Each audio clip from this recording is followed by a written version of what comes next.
If you work as a manufacturing facilities engineer, installing a new piece of equipment can be as complex as the machinery itself.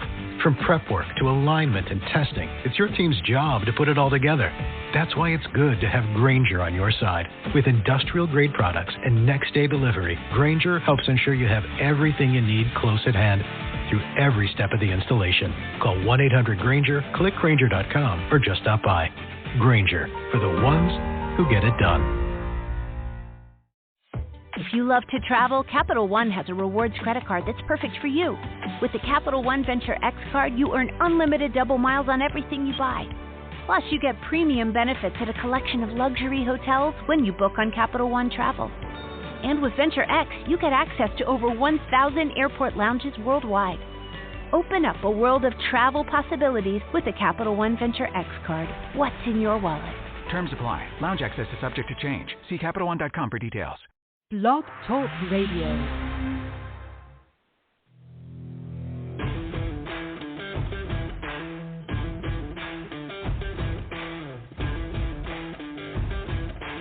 The following broadcast is brought to you by the iGolf Sports Network. Golf Talk Live is sponsored by the iGolf Sports Network and Golf Tips Magazine. Here's Andrew to tell you more about our sponsors. iGolf Sports is a live stream broadcast and media production company providing quality programming designed to attract the golfing enthusiast. And Golf Tips, the game's most in-depth instruction magazine, including reviews on the latest equipment, tips from top teaching professionals, all designed to help you improve from tee to green. Welcome to Golf Talk Live with your host, Ted Odorico. Join Ted each week as he speaks with some of the best in golf. This week's special guest will join us a bit later. But first up is another great discussion on Coach's Corner.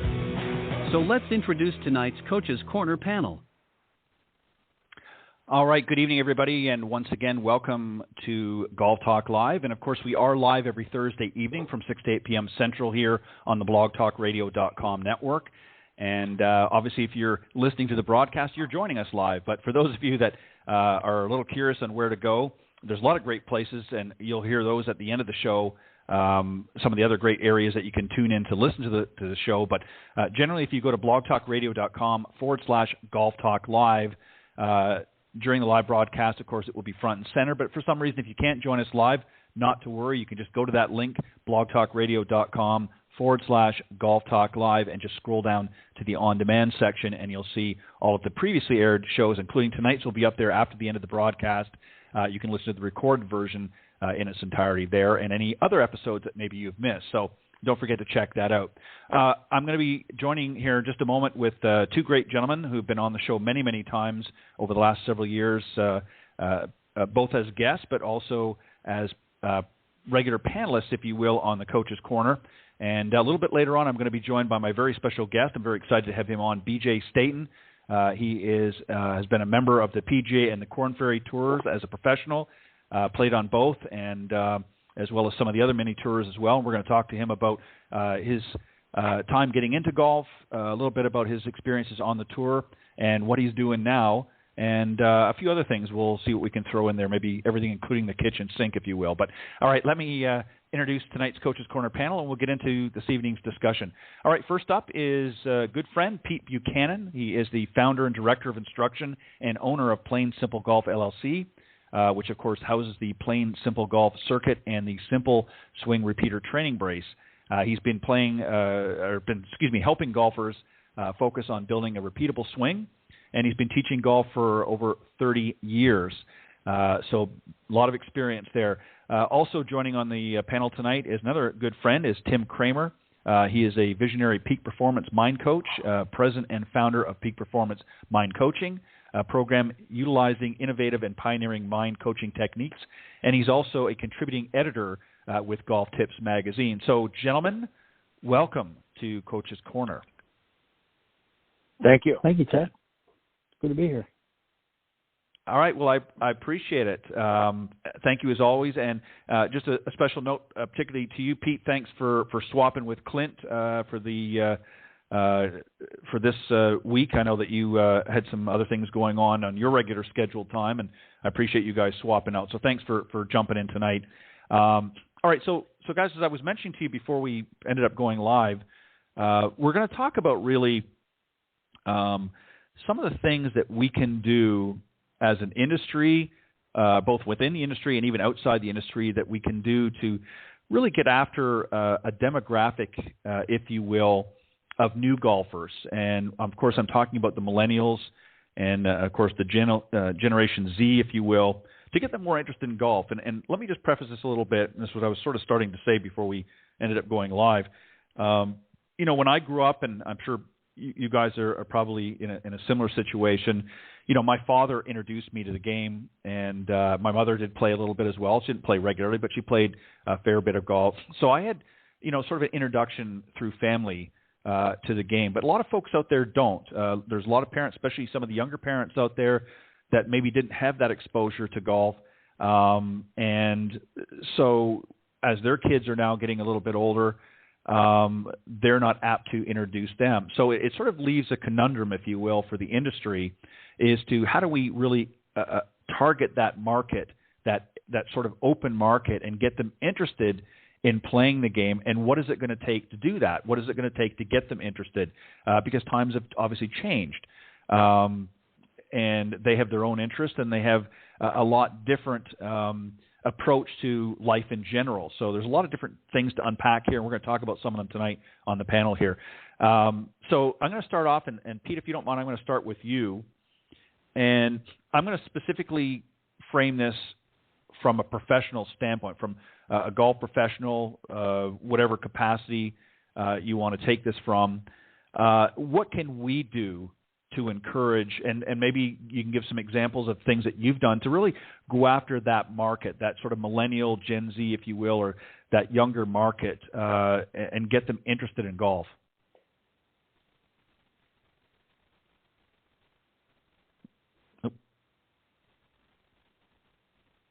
Pete, I'm not sure if you're muted or... Yep, I must be. There we go. Hey, Ted, thanks for again, thanks for having me on. And Tim, looking forward to the conversation. Sorry about that. One of the things we've been doing here is we do some work with the local school districts, with Parks and Rec, and also with the CYC, which is the Catholic Youth Council, and getting the 2nd to 5th to 8th graders interested in coming out and doing some clinics. And it's a great way to introduce them to the game. And, we have quite a bit of kids that are there. We've been doing these for probably about 6 weeks now, a couple of nights a week. And we usually average between 30 and 50 kids a session. And so it's really, really neat to get them out and, just tackling that piece of the golf industry that we need to, from the younger ones, just to introduce them to the game. It's basic instruction, but it gives them a chance to see what golf is all about. So tapping into those organizations is a way to get it started. And there are some kids that play in the PGA junior leagues and some of the other tournament organizations that are still part of these particular groups that we do. But I think that's a way to start. And also, you're going in with the local, wherever you are, local city, Parks and Rec, get in touch with them, get some group sessions, set up within those parameters of the city, and get the kids signed up, and get them introduced to the game. I think this is a pretty cool way to do it, and so far it's working pretty well. So I don't know how many kids will retain out of that, but I think these 3 particular pieces that we've used have really, really done a pretty good crunch to get that started. Yeah, and I think a great point. And I think that is an interesting approach because, typically, when we talk about golf now, we and you sort of touched on this, a lot of the PGA junior leagues and so forth, and a lot of other junior programs out there, which are great, but they tend to attract people who are already interested in golf in some fashion, or have been introduced in some fashion, whether again be through family or just have had a vested interest. So, getting involved in some of the organizations that you've mentioned is I think a great idea, because they're typically not, and we'll touch on that a little bit later, but typically not areas that you would think you might find interest in. They're doing other activities. Golf is not typically or traditionally has not been part of that. Tim, what about yourself? I mean, you kind of have things a little bit different perspective, perhaps. You deal with more of the mental side of the game, the emotional side, if you will, with a lot of the students. And I know you have a lot of younger students, too, that you work with from various different levels, from tours, right, and collegiate as well. But what are some of the things that you found effective to reach out into some of the areas that typically maybe we wouldn't utilize? And have you been able to, have you had some success doing that? And what's sort of been your approach to getting this sort of next younger generation interested in the game? Yeah, it's a wonderful question, guys.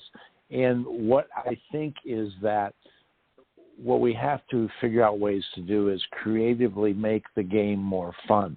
Maybe not the game more fun, but more skills and more contests and just things to really keep the kids engaged. We kind of are dealing with the implications or the aftermath of a generation that's coming up with a lot of devices. And the electronic devices, and even within what I do as a mind coach, there is a desire for more stimulation inside the mind and inside the brain, maybe than arguably we've ever had. And that's a challenge for us as golfers because golf tends to be a very cerebral sport. It's a much slower paced sport and a lot different than maybe what most of them are attracted to. So, and yet within that, it seems to me that the idea of contests is always fun and very appealing to even younger golfers. So what I tend to do when I work with younger players and even 5-6 year olds is that somehow we have to find ways to make it fun. And I believe to have small types of contests. And that keeps them a little better engaged. It's a bigger issue when we talk about how do we get more of them into the game. I guess, truthfully, I don't have a good answer for that, but it seems to me that if we can find ways of getting out there, and then when we do get them in, to be able to just make it more fun for them to engage them so that we run into that fine line as instructors. How much do we teach mechanics? How much do we just let them hit the ball? All of it's age dependent, whatever. But I don't think, I guess I have to go on record as saying I don't think that the industry is in the amount of trouble that we're making it out to be. I think golf will be fine. I think it's always going to attract those who have a real passion for the game. And the best thing we can do is make it fun, make it available, and see what happens.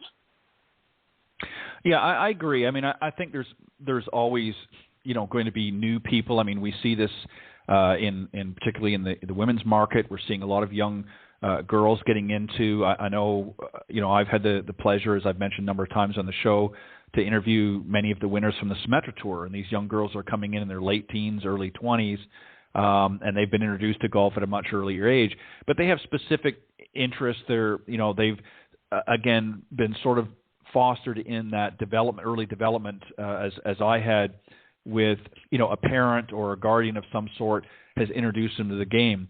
But there's a lot out there that don't. And so, Pete, this brings me to the next question is, but I agree with you, Tim. I mean, I certainly don't want to, insinuate that the industry is in trouble, but I think that we have to be mindful that there is a lot of changes happening with people's time and other commitments, that golf for a lot of people is not in the forefront. And we're certainly not going to attract everybody. I get that. But I think there are ways, and we're going to talk about a few of them here tonight, that maybe we could be doing some things in addition to what we're already doing that could open up into a larger market. So, Pete, I want to talk to you about this one here. And this kind of goes to what I was just talking about with, sort of our upbringing, if you will.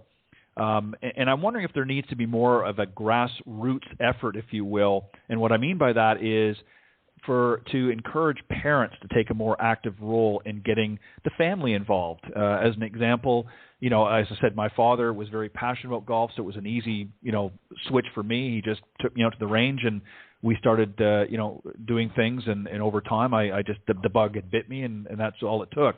But a lot of these younger parents, as I mentioned in the opening, that maybe were never exposed to golf really don't have the same inkling.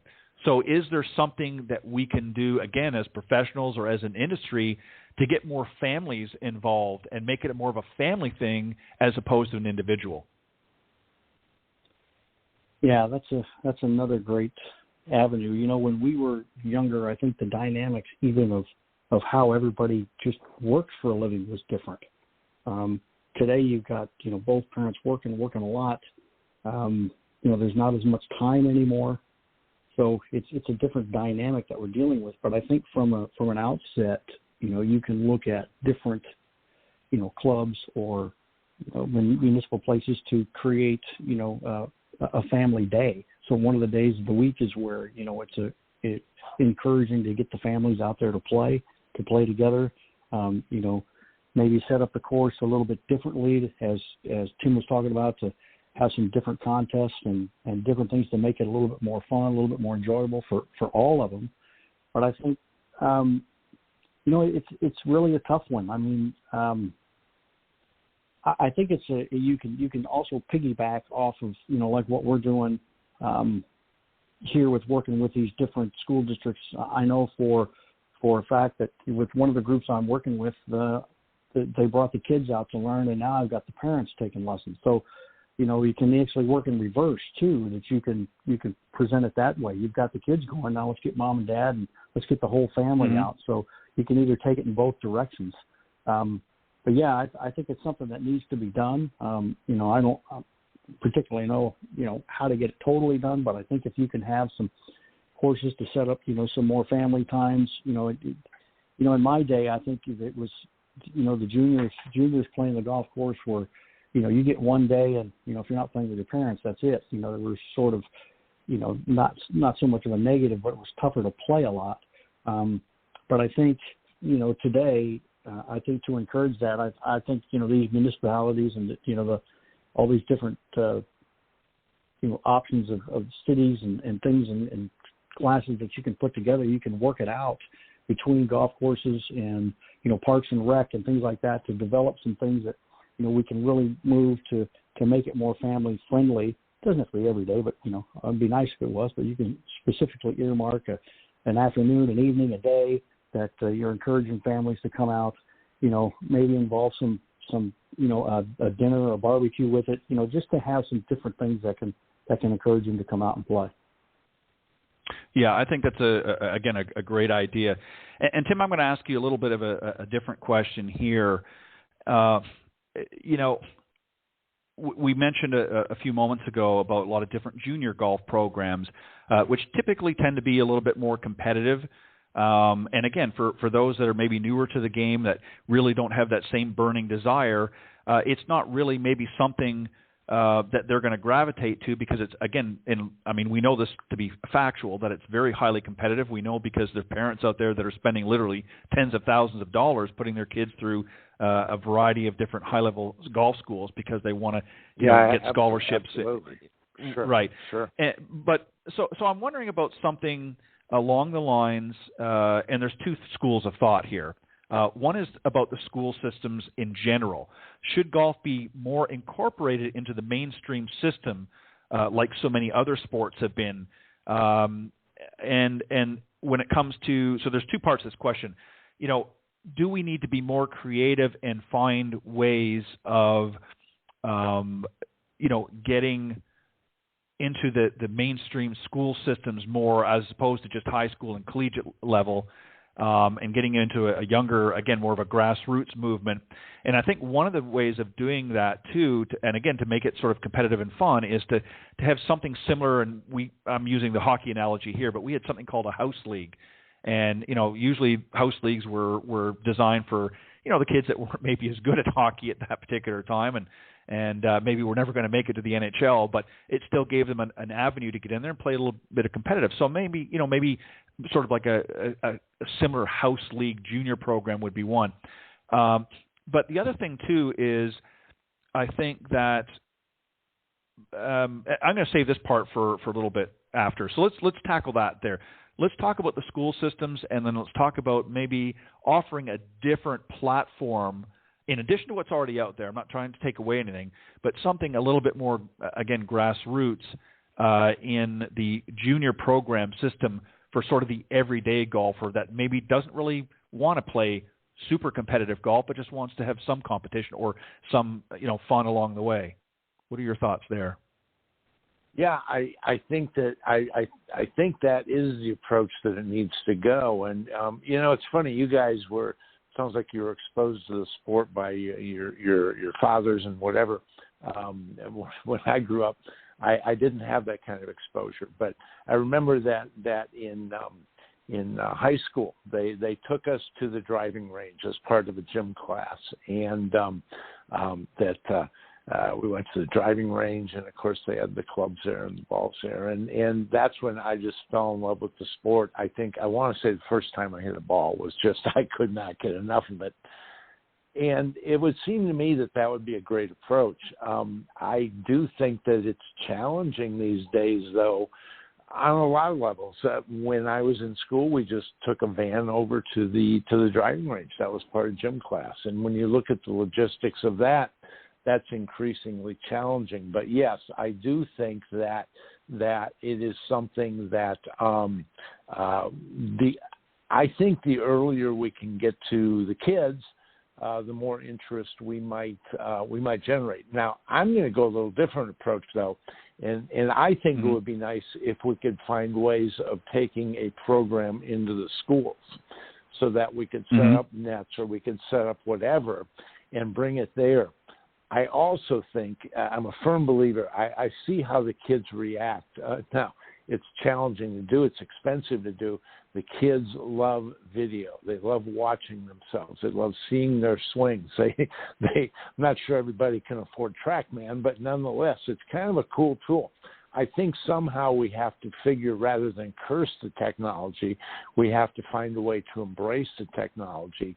And I would be the first one to suggest let's find ways to take it to the schools rather than to get the schools to come to the driving ranges and the courses. And so if we really want to, it's almost like we've got to do it on their turf rather than bringing them to ours. Yeah, and that's definitely, a lot of those things are happening now where we're seeing, and again, we're going to touch on that here momentarily, but no, I agree. I think you have to sort of put all oars in the water. You can't just sort of have one or two different things. There has to be a variety of different options available. The other thing I was going to add to sort of this last question, and Pete, I'm going to come back to you with this, and Tim, you're certainly welcome to jump in as well. But what I would like to see, and I've talked about this before, but I've sort of rethought the process. I've said, maybe more like a executive style course, but I think we can take it a little bit further. One of the problems with incorporating it, and you guys both sort of touched on this in the school system, is taking these kids then to a local golf course, even a muni, and out there. I mean, it's very difficult. You've got, maybe 30, 40, or even 60 kids potentially, depending on if you've got a couple of classes going.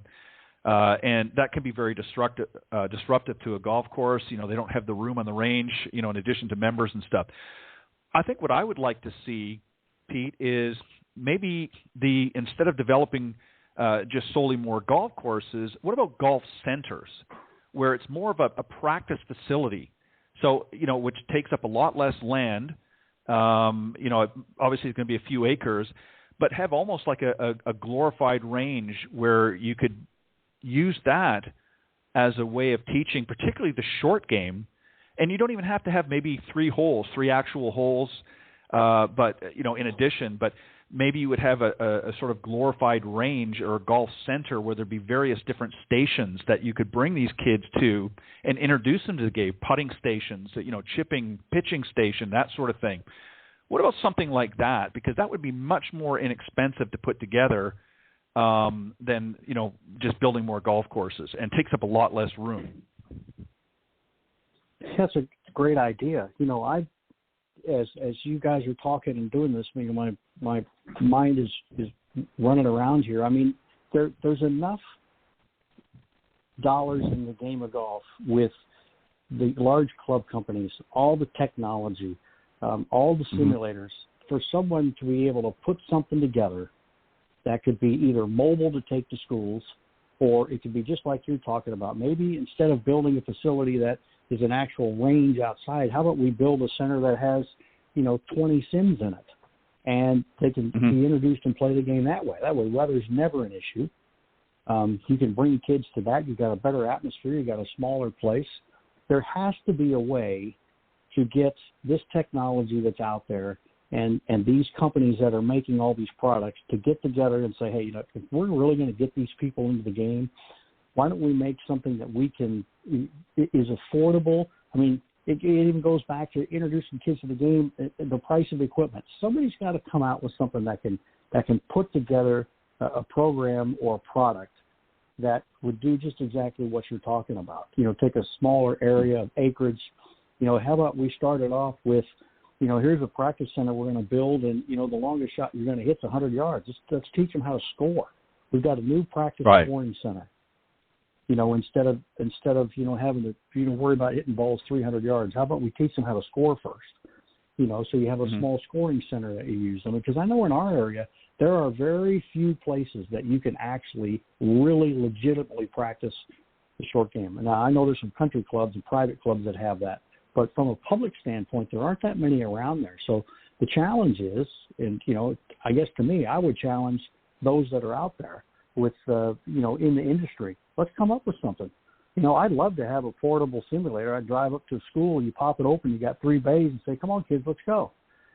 It'd be something like that that'd be really cool to do. So the technology's there, and now let's make it mobile. How can we do this? So, I don't have the wherewithal or the financial parts to do it. I have the ideas behind it, but I think it's high time we get something like this rolling. Well, exactly right. And Tim, just to add on to that a little bit more, what Pete's talking about, we've got companies like Callaway, Titleist, TaylorMade, all of these different corporations who traditionally have, made millions of dollars. I look at, areas in other sports like basketball. Nike did a lot. Nike went out and actually invested out in the communities because they wanted to attract more NBA, potential future NBA players, and they went out into that and doing that. Golf has really not done that. There's been some programs that have been started, but very and I know I'm using that word a lot tonight, grassroots. And I'm not saying that they're bad, but it's been a very small scale. And I really think that if we want to really grow this game as much as we talk about it, I think some of the people that have raked in a lot of money over the years need to put some of it back in, and not just into the country club and building more resorts and this, that, and the other thing. Maybe we need to do something like that. What do you think, Tim? Well, I think you're absolutely correct. And to me, if they're smart and thinking in a leading edge way, they'd better do that, because otherwise, we're running into a situation where 20, 20, 30, however many years from now, it is going to dwindle from a lack of potential interest. It's interesting when we work with juniors too, and speaking of club companies and whatever, it's always interesting to me when young kids come to say hit balls or whatever, and the equipment at the courses themselves or the driving range or whatever, and I get it that you can't always have the latest and greatest equipment, but basically it's not the razzle-dazzle stuff or the stuff that really even works that well. And basically we're just throwing some cut-down, hand-me-down, nasty stuff at them in a way that I do think that there is a huge market, and it would be great to have these facilities where, we get bays and 100-yard shot would be the max. And again, as we all know as coaches who have been around this game for a long time, there's a lot of players that can hit the ball a long ways, but there's fewer players that have exceptional short games. And kind of along that line, to me, the thrill of the game is still getting the ball into the hole. And it doesn't matter whether it's a 5-foot putt, a 50-foot putt, you're chipping it in, you're pitching it in. And if we can make that enough fun, we've got them where we want them. Yeah, the big drive is always great to see, and I'm not disagreeing with that, but it still is, when you think about it. It is the ability. It's what excites people, and we even know this from a mind game standpoint. What excites people the most is getting the ball into the hole. And so, keeping that in mind, how can we make that happen? And exactly right. Well, a great point, Tim. There's a lot of advancements too in artificial turf. I can think of as an example, when I went to high school, for the time, my high school was a little bit more forward than thinking some of the others in the area. And I remember when they built their gymnasium, they did it so that they could section off into, I think it was 3 or 4 sections. So you could have multiple different things going on. And what was really unique about it is they had specialized flooring put in. They were panels that actually could very easily be removed. So if they had, a basketball game, they put in certain panels, and it had almost like a rubber feel to it. And then they had other flooring in that, and it was, it just took a matter of minutes to be able to make those changes. So, I mean, they could do that with a section of a gymnasium and put in artificial turf, which would have, putting holes and that sort of thing in it. So it's very easy to adapt. Again, it's just a matter of getting, folks in the industry to get a little bit more involved and bring it into these systems. Pete, I'm going to come back to you now on this question here. And I know we've touched a little bit about, some of the professionals, but and I know we need to get companies, as I mentioned, a few of them that need to be more involved. And I know they do a lot of great things now, but I think there's a lot more that they could do.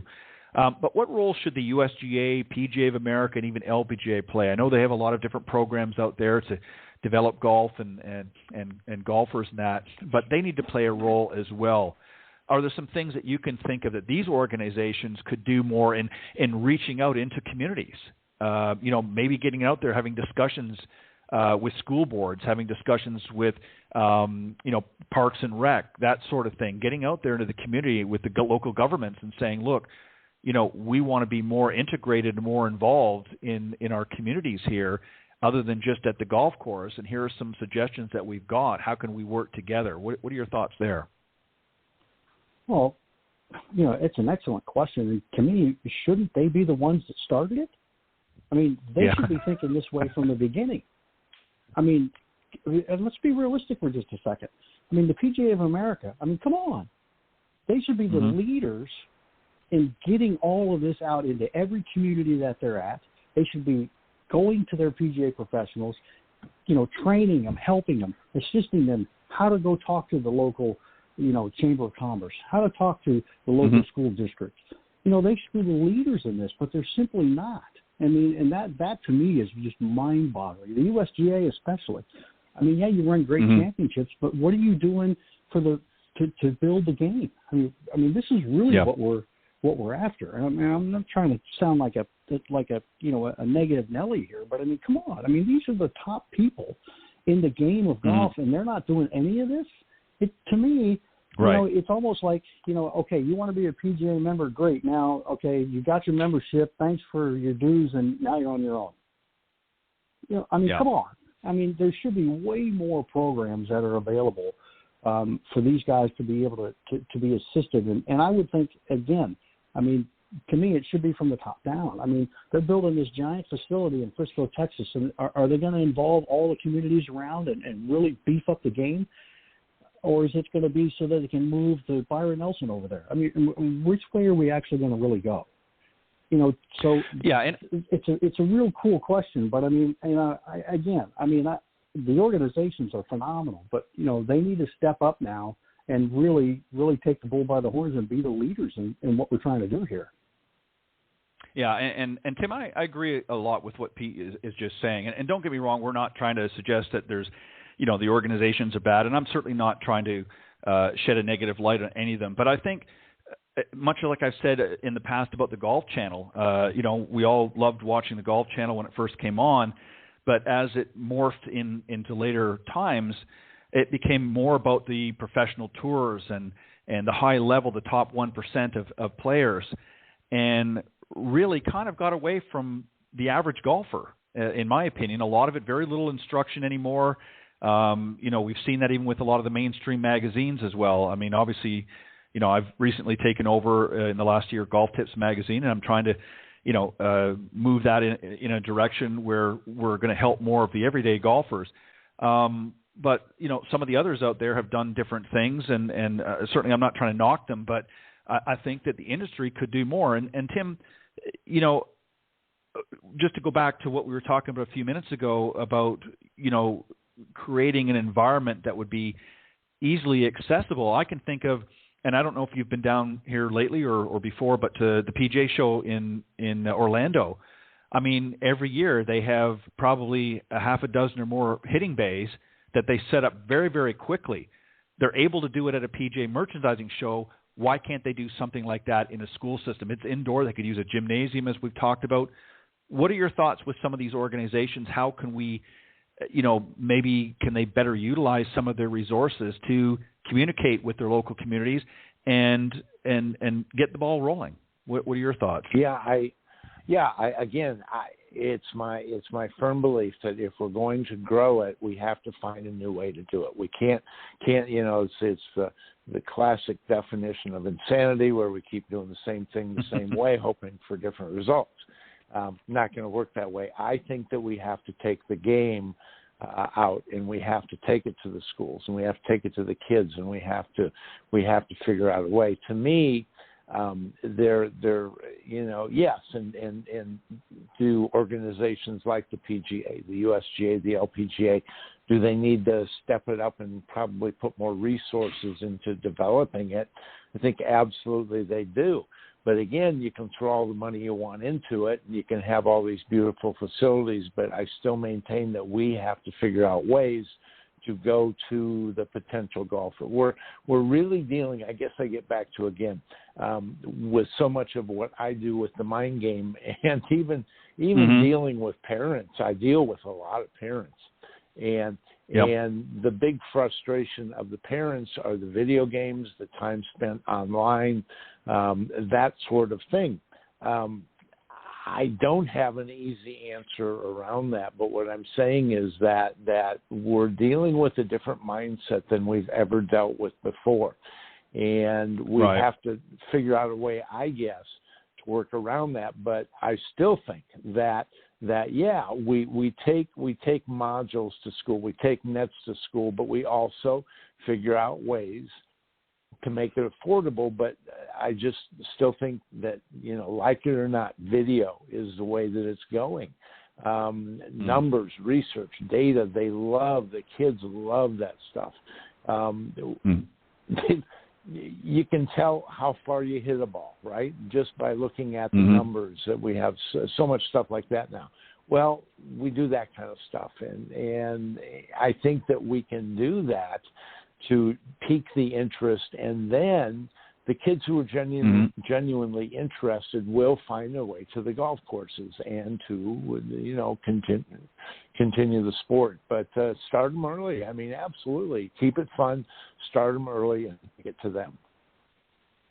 Yeah, and that, Pete, brings me to sort of this next area, and we've touched on this obviously a little bit here, but organizations like Topgolf and other, simulator companies and things like that, they're already, I talked to, as I mentioned to you both off air, I had the pleasure of speaking with Ben Sharp from Top Tracer, and we talked about Topgolf, Top Tracer, and that, and really what they're doing is they're bringing that technology in. And for those of you not familiar with Top Tracer, it's basically very high-tech programming that allows, you see this all the time in the PGA events where, player tees off or hits a golf shot, and you'll see, either a blue or a red, depending on what color they're using at the time.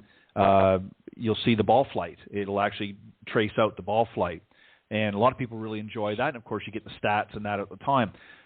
Well, what Top Tracer is doing now is they're actually going to be incorporating that in many more of the simulators, but also I believe they said something like 4,500 ranges across the United States.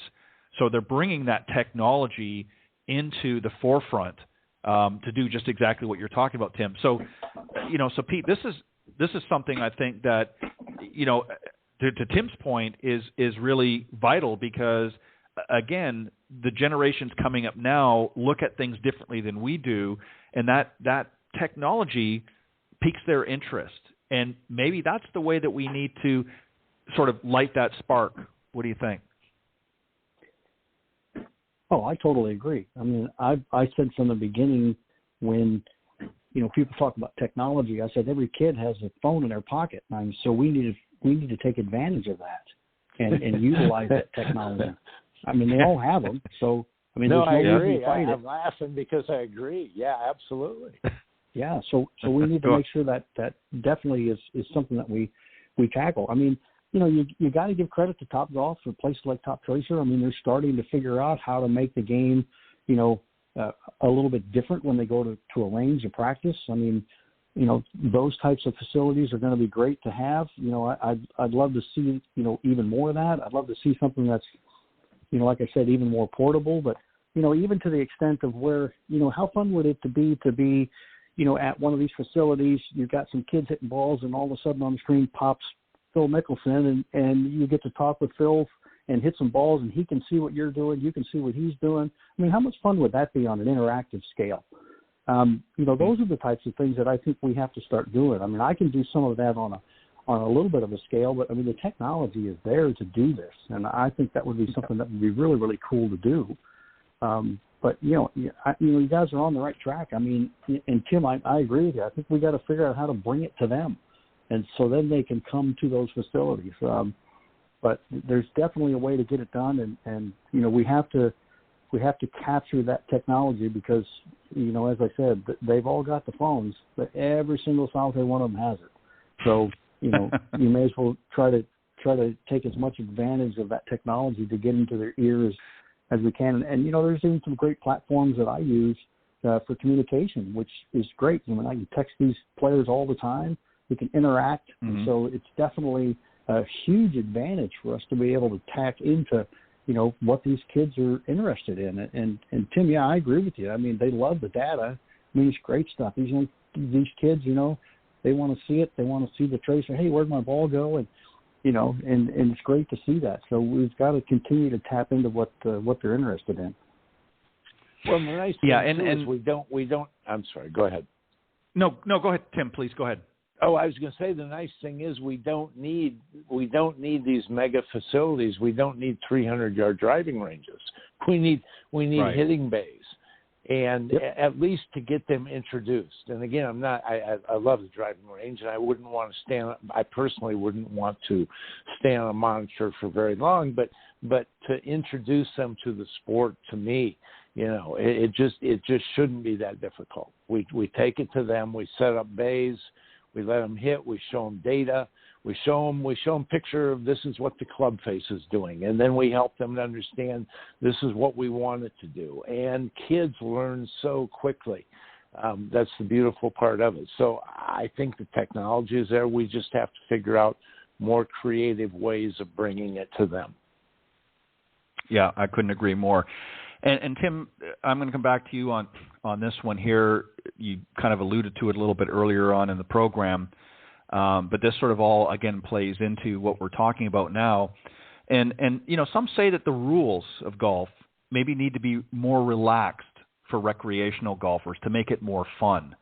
I think it's one thing for, tournament play or at a higher level or a more advanced play. Certainly, you've got to have the rules that we've had, sort of set in stone for a long time. And obviously, there's been some tweaks and adjustments along the way. But for the recreational golfer that maybe is never going to get to that level, and they can certainly, if they do, then they can incorporate those rules, as they become more competitive. But I think generally, do we need to maybe have two sets of rules?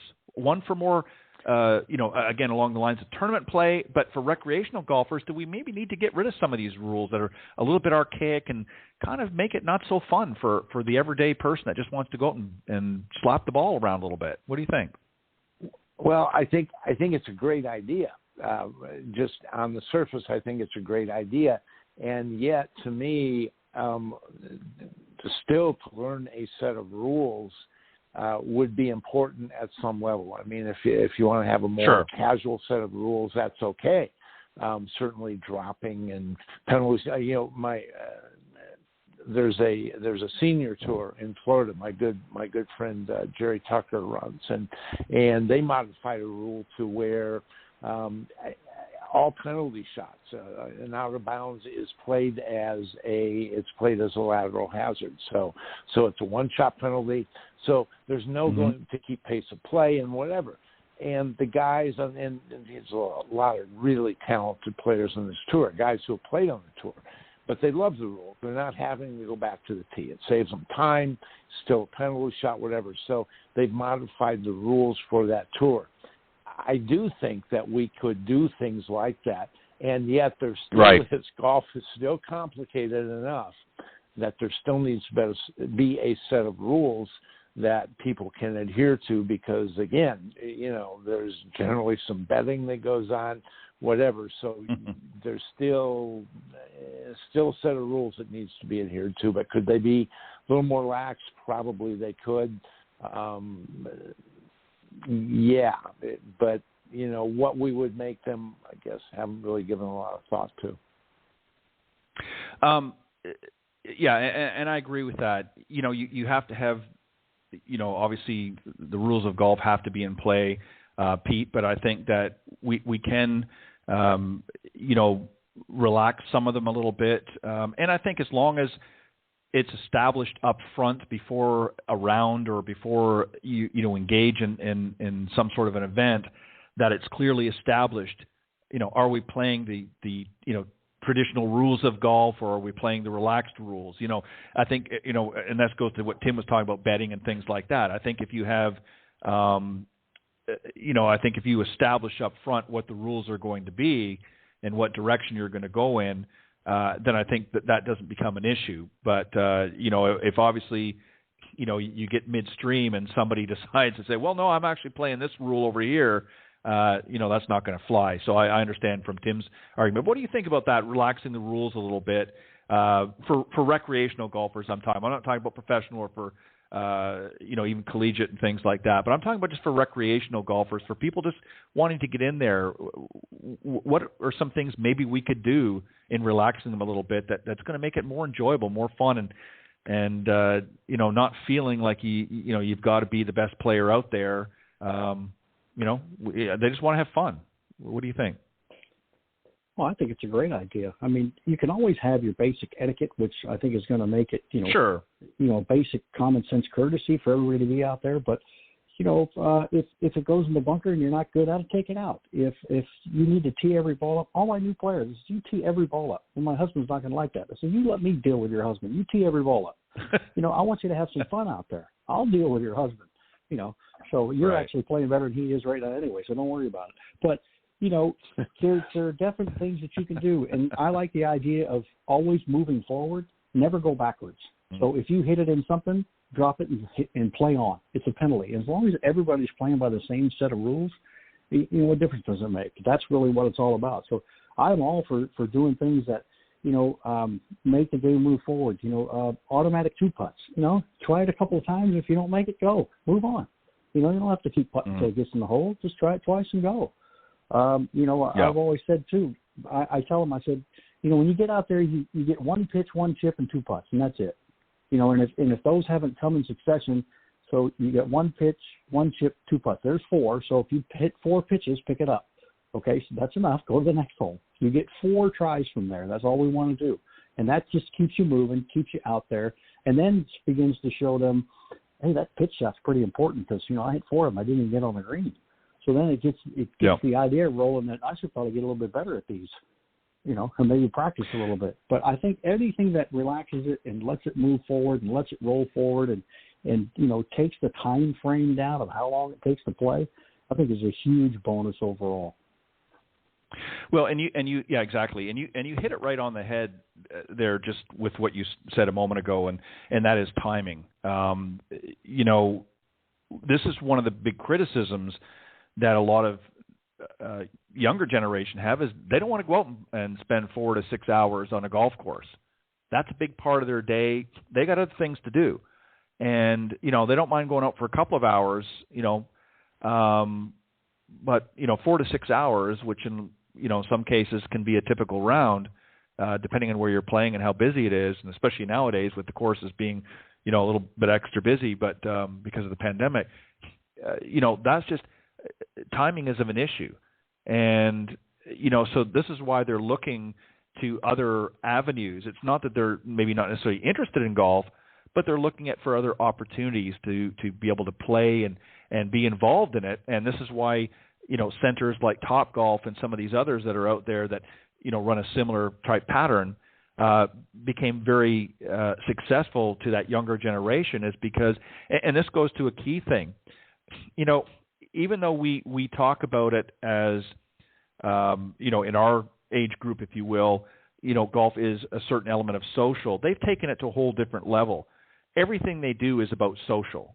They want to get together with friends. They want to get, we might go out with a foursome and we're playing and they're friends and we're having a good time, but it becomes very competitive. They're not as concerned about the competitive side of things. They're more concerned about having a good time, having fun with their friends.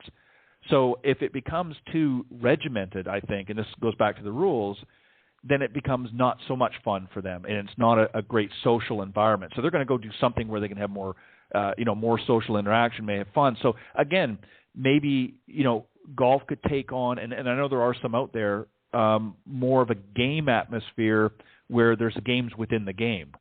So you could maybe create, and again, I don't have all the answers either, but games within the game that they can do to make it more interesting and fun. I'm going to give each of you a chance to respond to that in your thoughts. Tim, I'll go with you, and then Pete. What do you think about that? Maybe games within the game. Well, I think that's a great idea. And again, as a mind game coach, I know anything that we can do to keep the mind occupied in a fun way is just going to keep us a whole lot more interested than when we get bored. And I genuinely believe that games, I know that people love to play games. And so, I'm all for that. But the one thing that I would say is that, and I love what Pete had to say, it really, or you, Ted, is that they really do want to have fun. It is very different for most players than it used to be, in that they're really after the social aspect.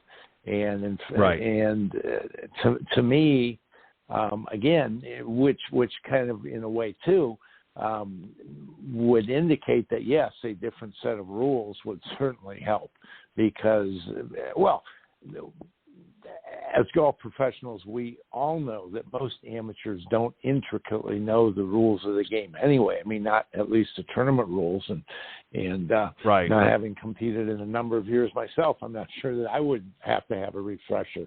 But I think that anything we can do to keep it fun is the key, and so we're not ever going to lose the group of golfers who loves to compete, loves to be in tournaments. That will be an element to me that will keep that part of the sport continuing indefinitely. But the question becomes, what do we do with the rest of them? And that's the area that I think that if we're going to grow the sport, we need to really look at that part of the game, that element of the population, to come up with a new and different and exciting fun approach. Right, and it's almost like creating, Pete, another option, if you will. For those that maybe enjoy a more traditional game, that's where they're going to. I mean, and I know this might seem like a silly analogy, but you think about poker.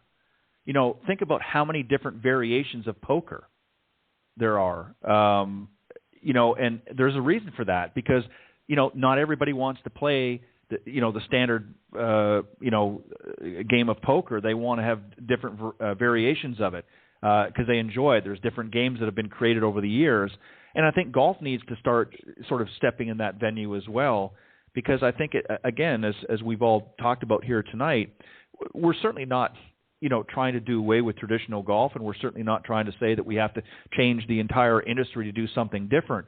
But I think if we really want to grow the game and attract a newer audience and a younger audience and get them engaged, there's certainly going to be a good percentage of them that are going to, and I hate to use the term, convert into a traditional type of play at some point as well.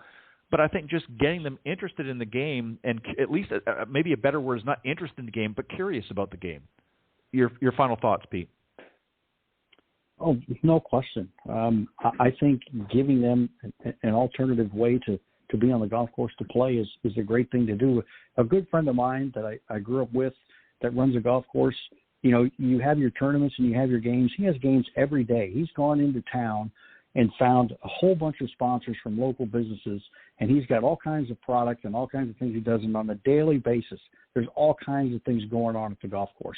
And all the players, even the ones that are, the good players, they're all looking forward to, what crazy contest did we come up with today that we can participate in? And all the donations that he gets from the which becomes free advertising for those local businesses. It's just a new way to get people out there. It's something different. He even has one day where you have two different green fees. You can play traditional golf, or you can play, this game that we're doing today. So you're going two different directions. You want to play in this? Here's your fee. You want to play in this? There's your fee. And so it's just different, and I think it's a great way to do it. A guy that's built up a golf course that was failing, that has built it into a fine running machine now. But you have to think outside the box more today.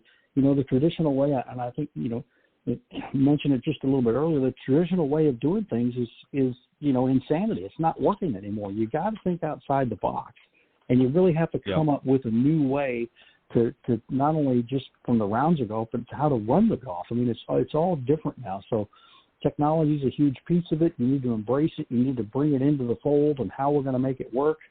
And, really just, I think it's great. I think we need to have just a whole different thought process and a whole different venue of games and things to play while they're out there. Yeah, I couldn't agree. And, just a final thing, just going back to something we were talking about earlier about, getting the family involved. And I wish I could remember who said this, but somebody came on the show a few years back and talked about something that their course that they were working at did something very interesting. And during the fall season, they created an event at their course for families, and they actually put up some scarecrows, if you will, out in the driving range. They strategically posted them out there, and if you hit one, you got so many points and things like that. And they kind of created like a little festival around it. So they made an event, and obviously they had food and things like there as well. But they created an event at their facility to encourage more people to come out. And it wasn't just the members, because it was semi-private, but they had some of the public as well they invited to come along. And I think that's where we have to be creative, is making it more of a community, make the golf course almost, similar to a community center, if you will, and getting them out there and creating things. And again, I understand it's difficult for private clubs and even some of the semi-private clubs, but I think, again, maybe these golf centers, maybe what I talked about earlier is another avenue that we need to consider, and making it more of a community center, if you will, that incorporates golf. And you can certainly have other things as well. But I think that would be a way. And I think there's, with the agencies that are out there, whether it be the PGA of America, the LPGA, and even the PGA Tour, I mean, Lord only knows the money that they're raking in. They could certainly give back to communities that have supported them over the years and say, look, we want to do something in these communities across the country to get people interested in the game. And it doesn't have to be at a competitive level. It's just, hey, let's get out and have some fun. Let's show you why we love this game, and at least expose you to it. And, where you take it from there is entirely up to you. But as we've all talked about here, let's make it fun. Let's make it interesting. And, there's a time to be competitive and a time to be serious, if you will, but there's also a time to have some fun. And I think that's what we need to do if we want to get the younger generation interested, is because that's what they're looking for. Is they're looking for something that's a social environment that lets them have fun, that doesn't have a lot of rules wrapped up around it in a nice little bow. And I'm not saying that you can't have any, but I think that's what they're looking for. Is they're looking for a way, and technology is one way to bring them in for sure. great discussion tonight, guys. Very interesting, and I think you guys made some excellent points, as I anticipated you would. And I appreciate, as always, the you bringing your best to our discussions here on Coach's Corner. Very quickly, both of you, Pete, I'll let you go first, and Tim, if you want to just let the folks know if they want to reach out, and the best way to do that. Well, again, thanks, Ted, for having me on. Tim, it was a pleasure getting to speak with you tonight as well in the discussion. They can reach me at PeteBuchananGolf.com. Very simple, and all my contact info is out there. So if you want to get a hold of me and talk about anything, let's start a conversation about golf. And if you got ideas about what we talked about tonight, hey, bring them on. We're all interested in trying to get this thing moving along. So that's how they can find me. Perfect. And Tim? Yeah, and again, Pete, enjoyed it. Ted, is always a pleasure. Easiest way to get a hold of me is at tim@peakperformancemindcoaching.com. And again, all my contact information is there. And we do clinics and seminars, things like that. But again, open to any ideas, and would love to see fun ways to grow, to grow the game, fun new ways to grow the game. Perfect. Well, guys, as always, again, thank you very much for giving of your time, and I will see you next time here on the Coach's Corner panel. Have a great weekend, guys. Thanks, Ted. Thanks, Ted. See you, Pete. All right, that was my very special guest tonight on the Coach's Corner panel, Pete Buchanan and Tim Kramer. I hope you enjoyed our discussions earlier. And I'm going to be joined by my very special guest, BJ Staten. He's going to be joining me here in just a moment. But first, a quick message from Golf Tips Magazine. The following ad is sponsored by Golf Tips Magazine. Are you tired of being short off the tee? And what about those 3 putts? Forget about it. It's time you got serious about your game. Golf Tips, the most in-depth magazine in the industry. For over 30 years, Golf Tips has delivered expert content such as the latest golf instruction from America's top pros, simple-to-follow practice and game improvement drills, fitness and mental game tips, equipment, training aids, accessory and apparel reviews, golf destinations and travel tips for every budget, and so much more. Don't miss a single issue. Go to golftipsmag.com and subscribe today. All right, and for those of you just tuning in a little bit late, if you go to golftipsmag.com and subscribe to the print version of the magazine, enter promo code GolfTips21, you'll save over 30% off the regular annual subscription price. So go to golftipsmag.com, click on subscribe, click on print subscription, and enter promo code GolfTips21 and save over 30% off the regular subscription price. All right, I'm very honored to have my special guest this evening, BJ Staten. He was a PGA and Korn Ferry Tour professional. Currently, he is the assistant golf professional at Red Ledges Golf Club in Heber, Utah. He was in 2015 to 2018 part of the TaylorMade staff. 2005 to current, he is part of the Titleist FootJoy ball, shoe, and glove staff. He played for nearly 2 decades of professional golf, amassing a wealth of experience on both of the tours and other mini tours as well, and made over 100 cuts combined on the PGA and Korn Ferry tours. Had 3 runner-up finishes on the Korn Ferry tour and over 20 top 10 finishes. 2015, the Adams Tour Player of the Year award, he was a recipient. And in 2014, he won the Utah Open Championship and also 2000 Dogwood Invitational Champion. And he was a 3-time first-team all-conference selection at the University of Houston. So please welcome my very special guest, BJ Staten. BJ, welcome to Golf Tip. How are you doing? Hey, Ted. I'm here. Can you hear me, pal? I can hear you very well. Let me correct that. Welcome to Golf Talk Live. I said Golf Tips there, and actually I meant to say Golf Talk Live. You know it's been a long evening when you start messing your words up. I appreciate you coming on. No doubt, pal. Thank you. Yeah, absolutely. Thank you for having me, pal. Yeah, not a problem. All right, so what I want to do, since I know you haven't been on the show with me before, is, and just for those that maybe aren't familiar with you, just to kind of go back a little bit, we'll talk about some of your experience on tour, of course, but before that, I always like to get an idea of what and it kind of rolls into the conversation I just had with the guys earlier, is, you know, when I was growing up, my father was the one that introduced me to golf, and, you know, taught me the basics of the game, and, you know, and sort of progressed from there. But in today's society, that's not always the case. What was it for you? How did you first get introduced to golf, and then how did you sort of progress to get to the PGA Tour? Yeah, again, Ted, thank you so much for having me on. I'm glad to be a part of the show and to help you out in any way, shape, or form. You know, it's a random story just from the standpoint that my dad was not a huge golfer. He played baseball. He played baseball for Kansas State and was a good relief pitcher. He got drafted by the Dodgers, and I want to say the third round. His baseball career didn't kind of amount to much. He tore 15 ligaments in his right knee playing a pickup game of football, and his baseball career was over. But you know, it's funny you know, you bring that up on the eve of, or excuse me, not the eve, the post of Phil winning the PGA, is that it's kind of the same story of Phil and his father. Of, you know, when I was young, you know, I went out to the golf course with my dad, and I'm right-handed by nature, I guess, for lack of a better term. I eat and ride right-handed. I shoot a gun right-handed. I play pool right-handed. I play tennis right-handed. I play ping pong right-handed. But I play golf left. I throw left. I kick left. I shoot a basketball left-handed.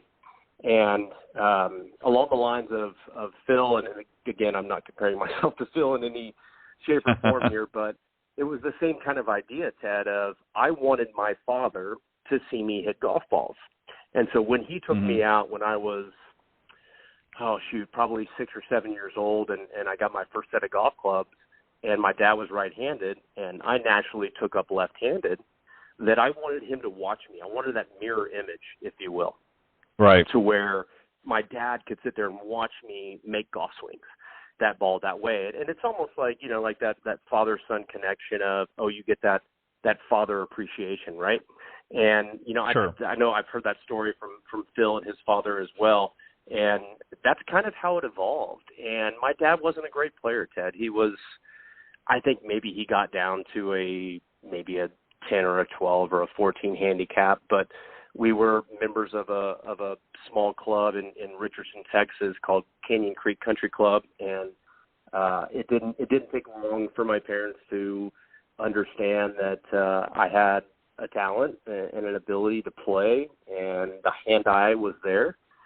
And they just kind of dropped me off, you know, when they could, and I would pick up my bag of mix and match golf clubs and go out and walk 9 holes at a young age. And, you know, it taught me a lot. It taught me a lot that fed into, obviously, junior golf and amateur golf, college golf, and professional golf. But that was kind of like the, you know, like the stepping stone for me, or maybe the first step of getting me into the game of golf. And I think when I was 9 years old, I won the junior club championship at Canyon Creek Country Club, and I won by 9 or 10 strokes or something like that. Now, who knows what I shot? It was probably very high.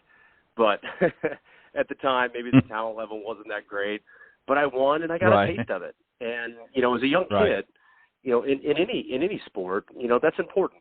And, you know, obviously when you go out with your father, or it might be your mother, or it might be your older brother, things of that nature, I got the taste of it, and it pretty much stuck for a long time, obviously, you know, throughout my career. Was there a point, now obviously that looks like that was sort of a catalyst for you. That was, as you said, sort of the first taste of, hey, I can get out there and I can do this. What was it? Where was the thought process, or how did you make the decision to say, okay, because you're far from tour level at that point, but you obviously recognize that you have enough talent. Hey, I won I won this event, so obviously I'm a pretty good player, and you know, with more work and more training and things, I might get a little bit further on. What was the conversation that you had with yourself and or your parents that said, okay, you know what? I want to go to the next stage, which would be into collegiate golf, in order to, you know, maybe test my mettle at a little bit higher level. Was there a conversation, or did that just sort of naturally flow? I think it naturally flowed. I got very lucky from the standpoint that I think when I was let's say 10 to 12 years old, we happened to live behind Sherrill Park public golf course in Richardson.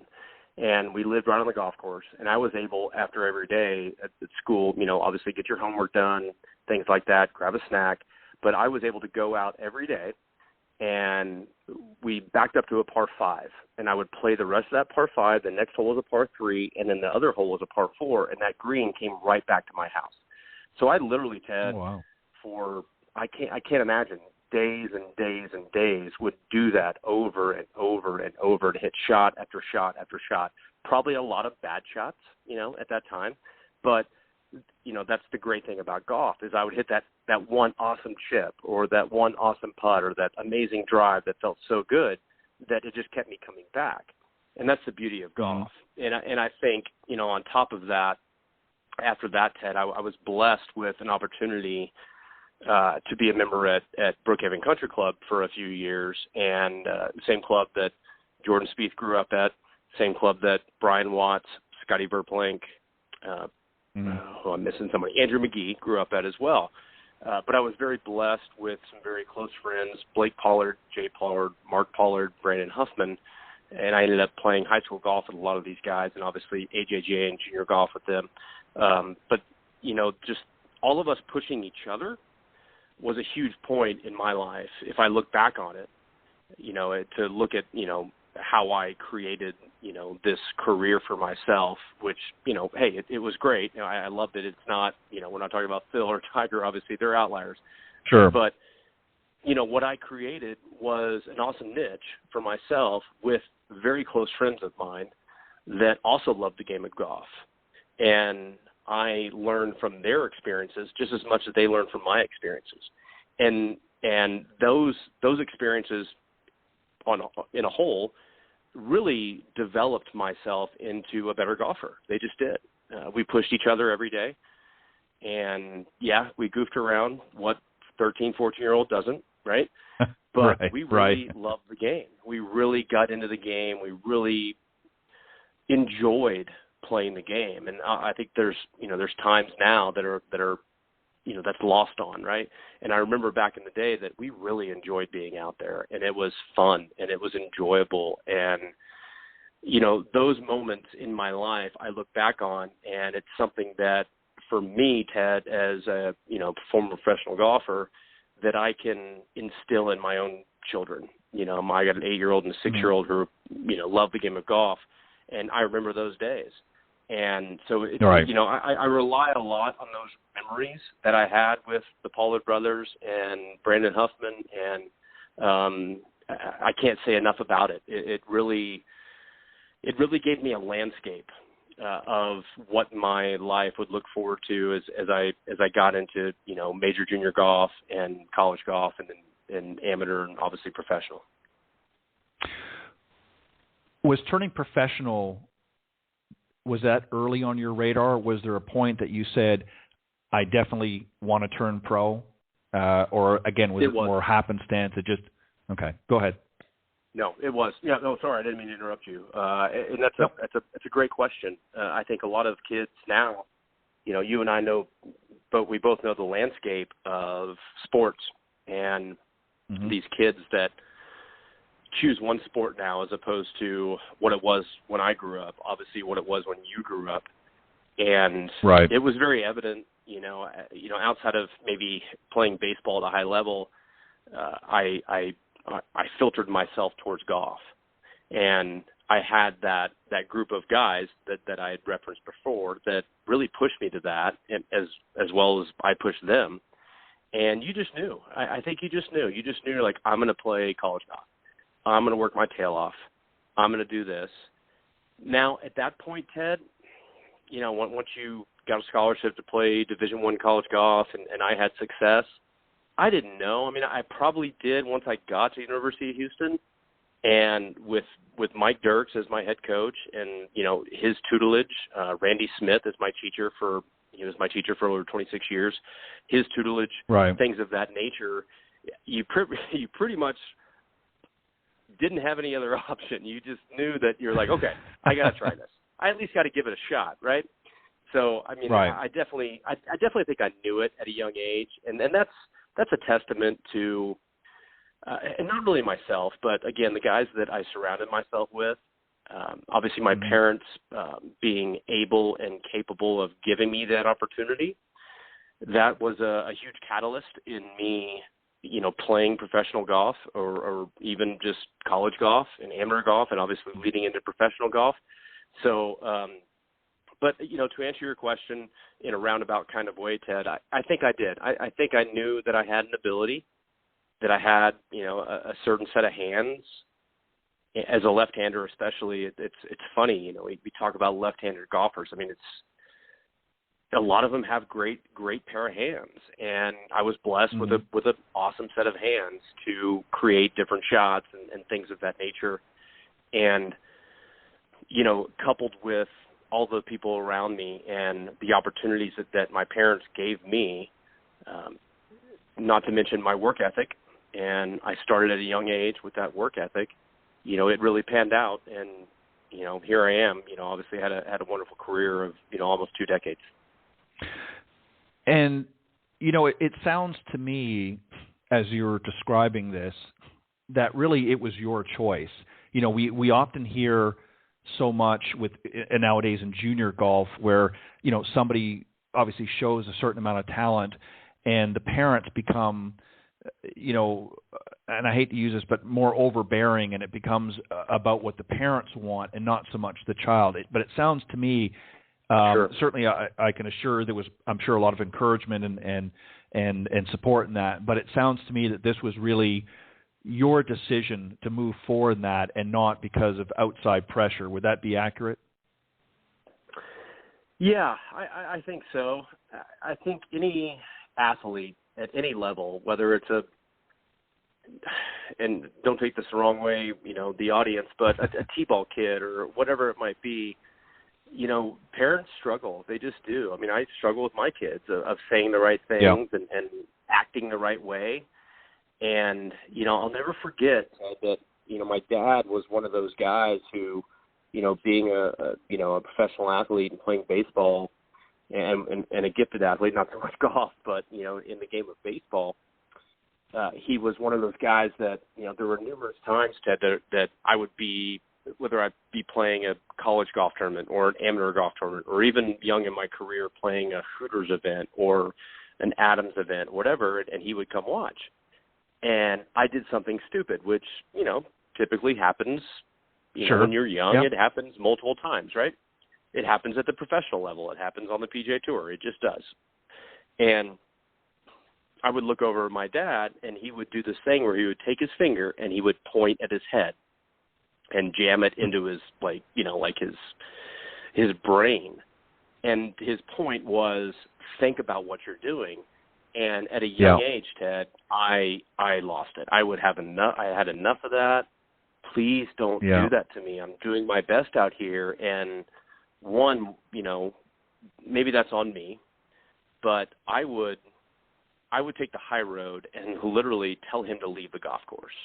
And when I look back at it in hindsight, it was not the right thing to do, because my dad's out there supporting me. He would support me financially. He would support me emotionally. He would support me physically. He would support me monetarily to get me the golf clubs, especially being left-handed, which were very difficult growing up. But you always had that. Like, every athlete has that moment of things that their mother or their father, really kind of bothered them with. And that's on us as athletes to overcome that. And I will say that, in time, I overcame that. I've had my moments. I've had my moments with my wife of even being at the highest level, and her being out there watching me, of me saying to her, hey, I can't have you watch this debacle. Can you please go inside? And that's a tough thing. And, but it's real. It's very real within the golf industry, or not the golf industry, but, within junior golf, within amateur golf, college golf, professional golf. It happens. And it's something I've definitely learned from moving forward. And it's, in all honesty, Ted, it's made me not only a better man, but a better husband and a better father. It's interesting you say that, and then I'm going to move on, but, Sure. I look at that actually, in all honesty, a very mild case of exactly what I'm talking about. I mean, obviously to you at the time it was not, but when I look at how some of these parents are, corralling them into different golf schools and putting them with some of the best teachers in the world, and it's just a constant pressure cooker. I think that this is where some of these young, and that's why I asked you the question, if it was more your thought process of, I want to give this a shot, I want to get out there. And again, you obviously had the support of your family and particularly your parents and later on your wife and that. But I think with junior golf, I think one of the issues that I see now is it's not so much the child making the decision, hey, I want to give this a shot. It's more the parent saying, no, we're going to put you here, we're going to do this, we're going to do that, and it's sort of living vicariously through that child. And I think that's the difference that I'm talking about. And again, obviously, you're right. I mean, anything that we do growing up, we're looking for a certain amount of support and approval and whatnot, and sometimes it doesn't always go the way we plan at the time, and it can be a little frustrating. So I hear exactly what you're saying. I want to skip to go ahead. Sounds like you wanted to make a point. I just elaborate on that. Let me just give you a quick story. Is that I was 13 years old. I started reffing at the YMCA, and I reffed soccer games and some baseball games, but mostly soccer. And I started out pre-K, K, first and second grade, and then I think I worked up to second grade by the time I graduated high school. But there was an instance, Ted, when I was, and this is embarrassing, but I'll admit it.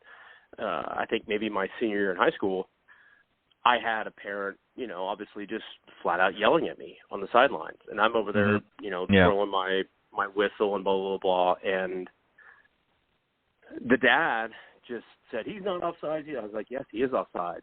And he just said, and I looked at him and I said, which one's your son? And he goes, that guy right there, number 9. I goes, he's terrible. Put him in the band. And that's awful. And I got suspended for a certain amount of months because I obviously completely overstepped my boundaries. But my point is, Ted, that was 1996. And you can imagine a parent in 1996 to what we're dealing with now in 2021, of how these parents have the influence in their kids, good, bad, or indifferent. I don't care. Yeah. But that's the influence that the parents have. And it's up to the parents, obviously, to, to step up and be like, hey, I'm just going to do the best I can and watch my kid play. And that's a hard thing, right? As a parent, I'm a parent. Yeah. It's a hard thing. It's tough. I'm a father. I watch my kids play sports. But that being said, I was completely way out of line. I just thought I'd throw that nugget in there of a terrible experience. And I didn't make any money for like the next 2 months because they wouldn't let me coach soccer games. Well, you know what? We've all been down that path in some way, shape, or fashion, I can guarantee you. We have, no doubt, no doubt. And but that's how we learn in life. But thank you for sharing that.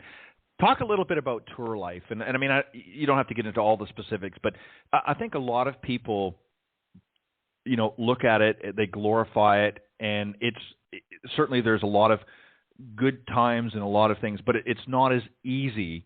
And I'm not talking from the playing stability, but I don't think the average amateur really understands what's involved in playing a tour event.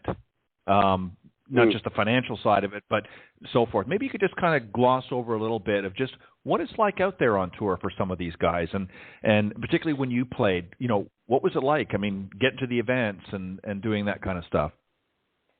Yeah, that's a wonderful question, Ted. I'm not going to say it's not a loaded question, right? But it is a wonderful question. It's a question that's, one, hard to answer, two, in the eyes of the beholder. And, when I look through it through my lens and my eyes of what I experienced, obviously, at the end of the day, it was phenomenal and wonderful, whether I played good or bad. Being said, it's a lot. It's funny, my rookie year on tour in 2006, Ted, I got approached by Avid Golfer magazine in Dallas.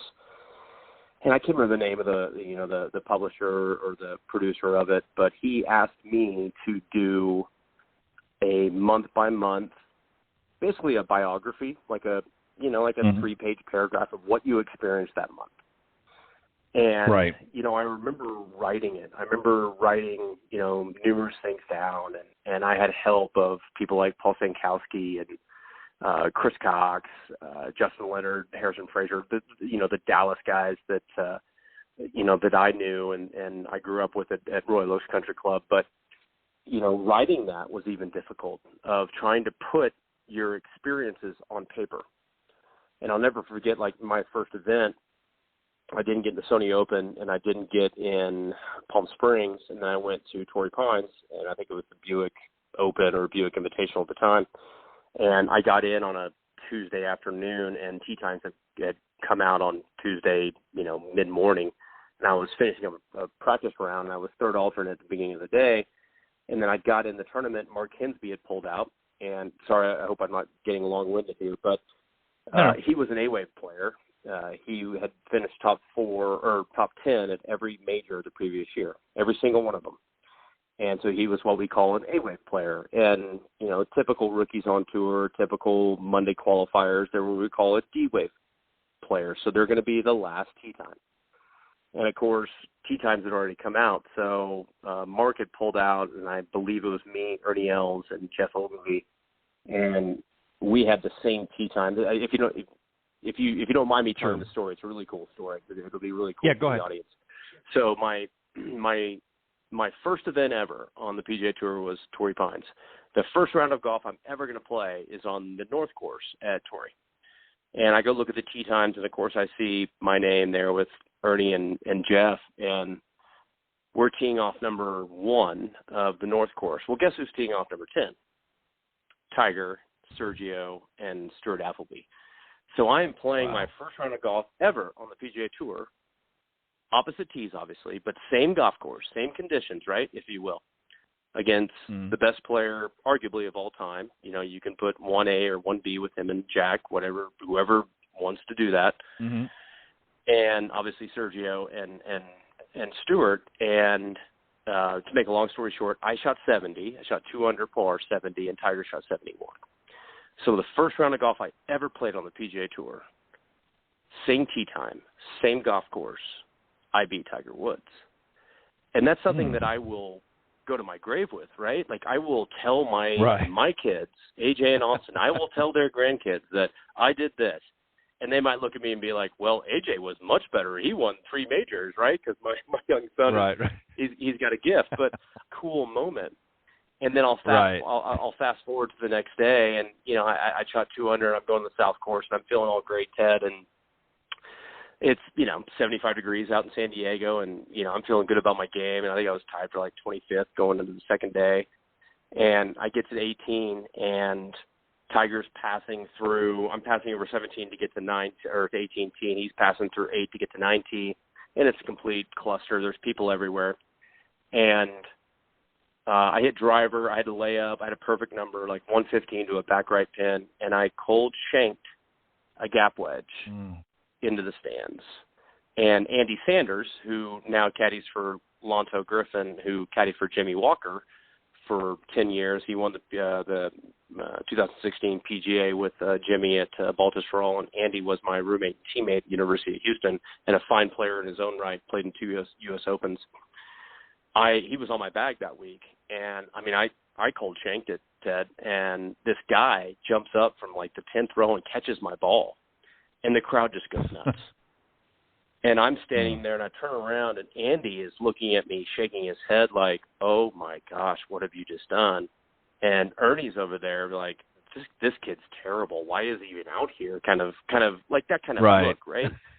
Right. And I'll tell you what, I don't care what any golfer says, and you could probably have a panel discussion about this, but the hardest shot in golf, it's not the 60-yard bunker shot, it's not the 80-yard bunker shot, it's the shot after you shank a golf shot.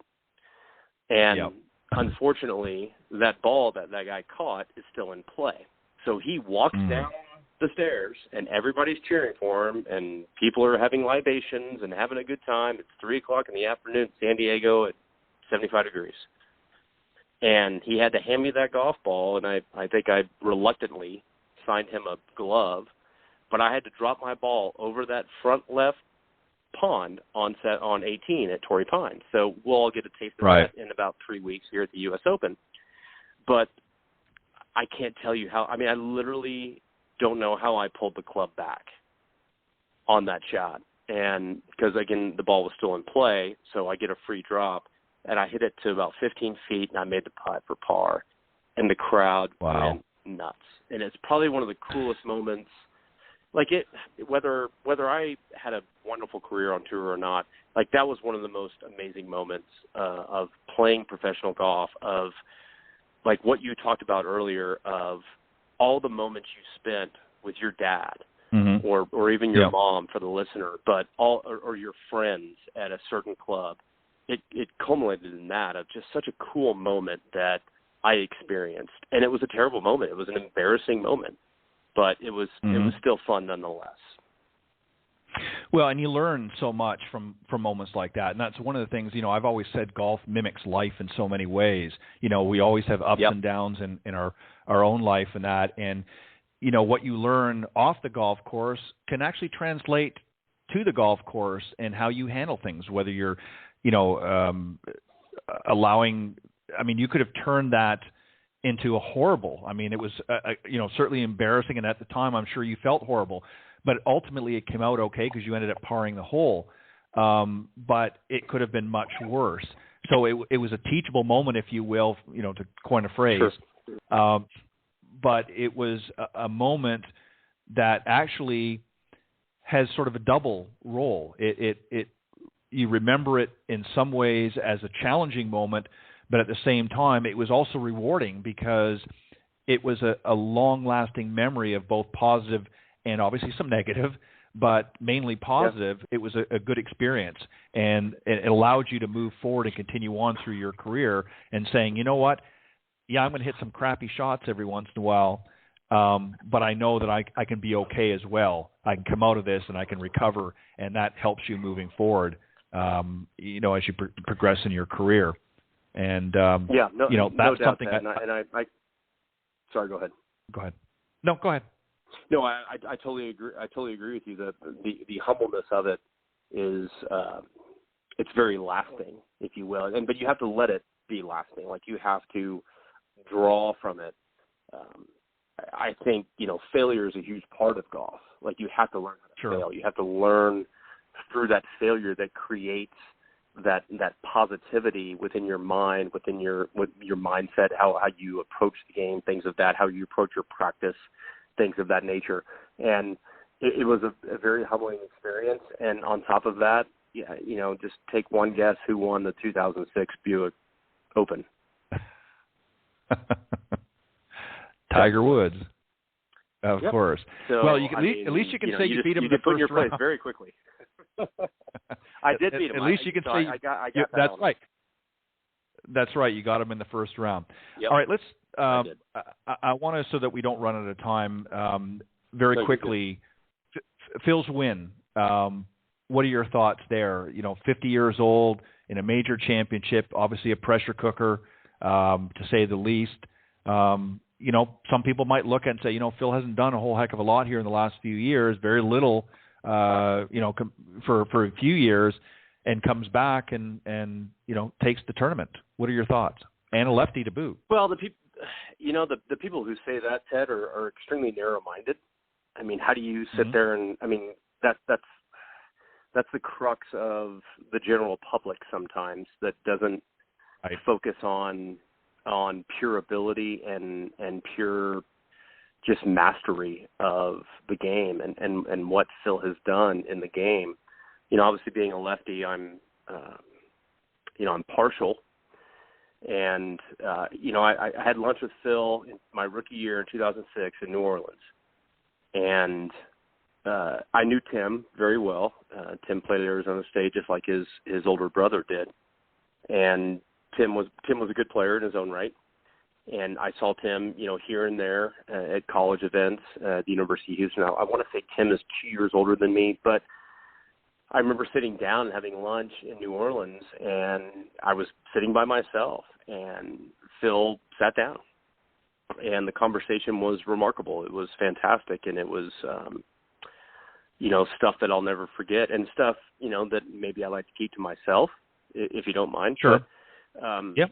It was, lefty to lefty. It was so cool. So, fast forward, I'm watching the golf tournament, this weekend, and on Sunday especially, and I'm watching with my 8-year-old and my 6-year-old son, and my 6-year-old son is left-handed, and he's got some skill. He's got a gift that I can tell you I didn't have at the age of 6 years old.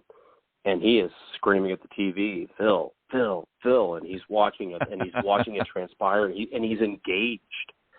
And whether that, has any merit down the road, it doesn't matter.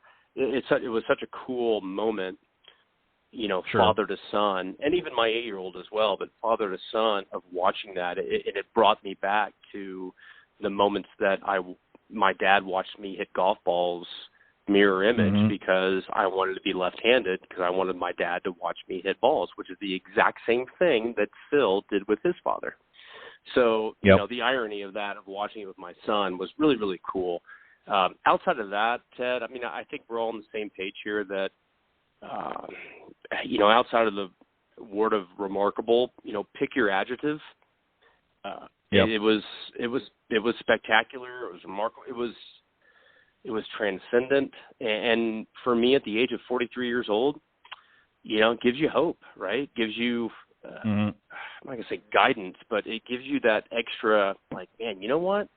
I've still got some good golf left in me. I can still do this. I can still compete. Now, of course, I'm not comparing myself to Phil Mickelson, but we all have to have, we have to have that, that edge to us, but we also have to have that person that we look up to, even for a short period of time, and say, man, look what he did. And that might really, point all these kids, and think about all the young left-handed kids now, outside of the Canadians, because there's a lot of left-handed Canadians up there, right?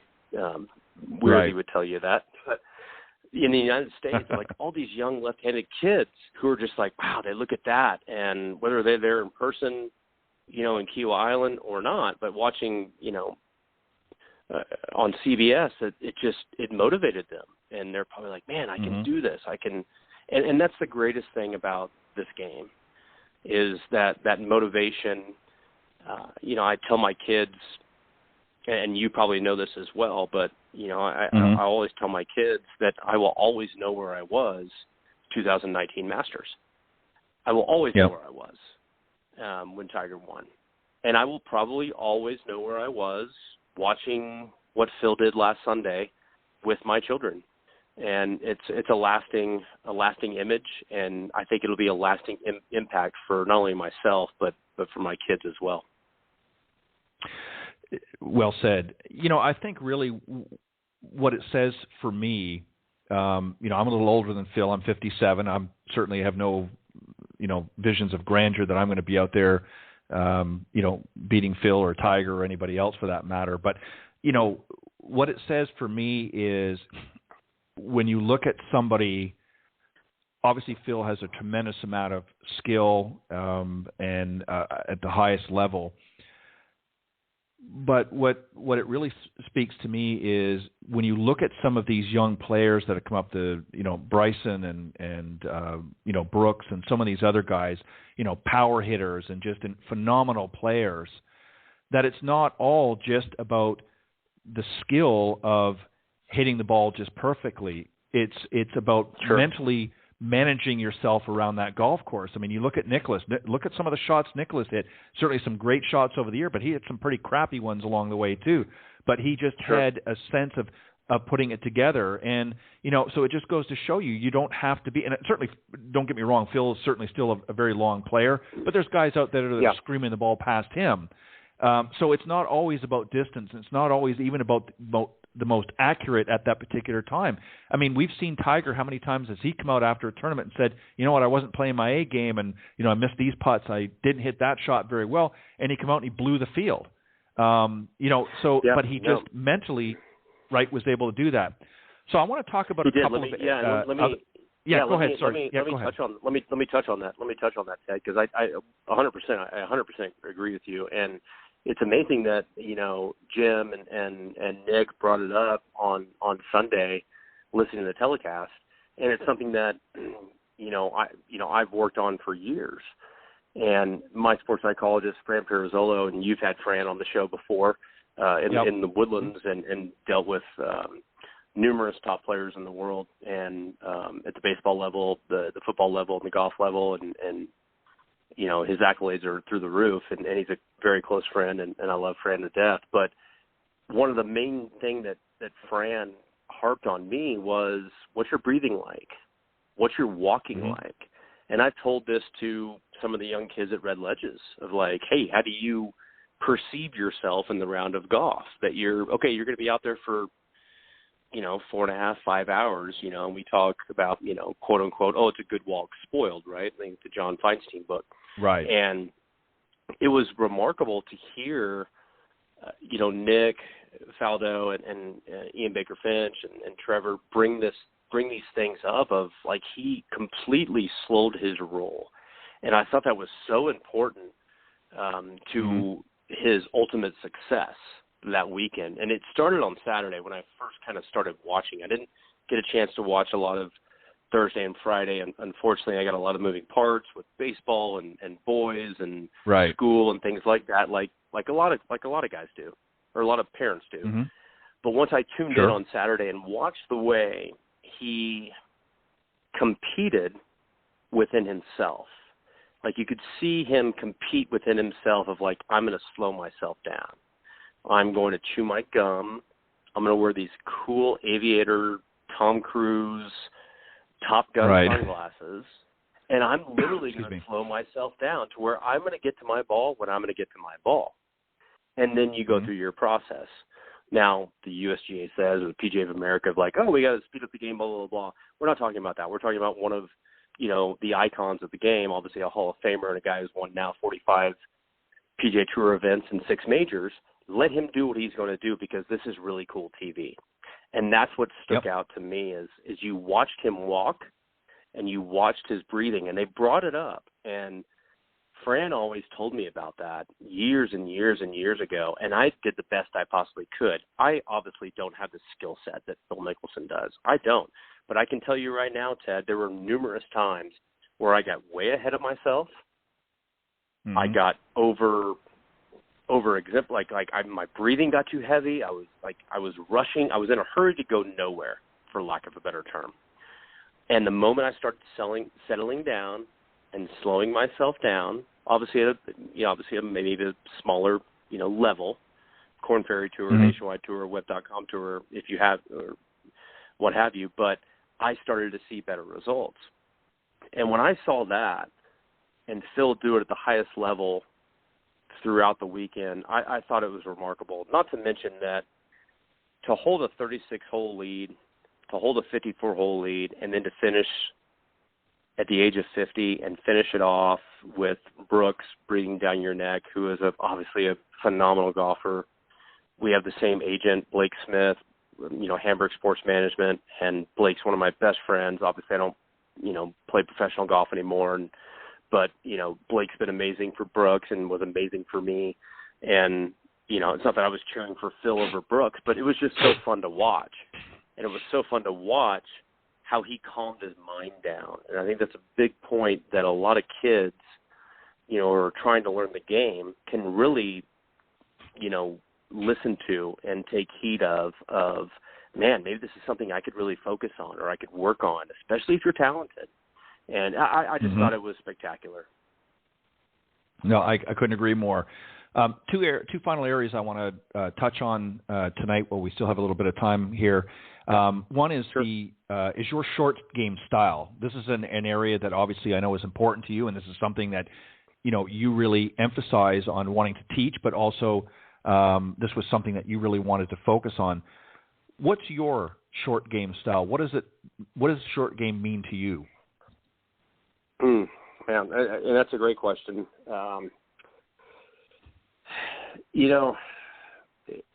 if I got to put it bluntly, Ted, put the ball in the hole. I get, and like I say, I get frustrated. But I think a lot of even tour players, I saw this at the highest level of like, I got to get it here, and I got to chip it up to 2 or 3 feet, and I got to give I don't want to create my miss to where I'm 10 feet away or 12 feet away, and I'm trying to make that par putt. That's an important par putt, to keep my round of golf going. Well, why aren't you trying to make it? Because I've always been told that's the objective of the game, is to make it. Yeah. And so I always prided myself on my short game of really harnessing on it. And for me, this goes back, Ted, to getting the opportunity to playing with some of the best in the world when I was on tour, and even Korn Ferry Tour or, Nationwide Tour, Web.com back in the day, because there's so much talent out there. It's remarkable. I mean, look what Will Zalatoris has done. You look at, some of these guys in the past, what they've done. I mean, they're quality players, and they're going to win on tour, no doubt. But even like some of the guys I played with, some major winners, and I would discuss the short game with them. And for me, it was always the constant of a couple things. It was always grip pressure, and it was always ball position. And this is something I preach to an 18 handicap.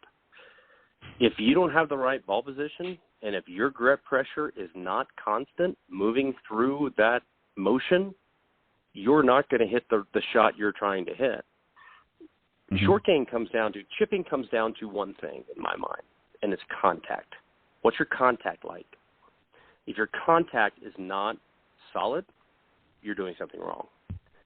In my mind, it goes back to those two things, grip pressure and ball position. And I got the opportunity to listen to, was it Pete and Tim prior? I think that was. Yes. And they hit on a lot of great points. And I think they didn't dance around the idea, but what they were saying was what I'm saying is like, okay, set up, right?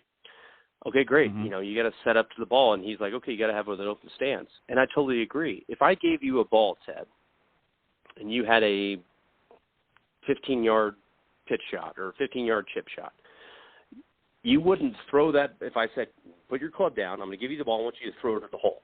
You wouldn't throw that ball with a square standpoint.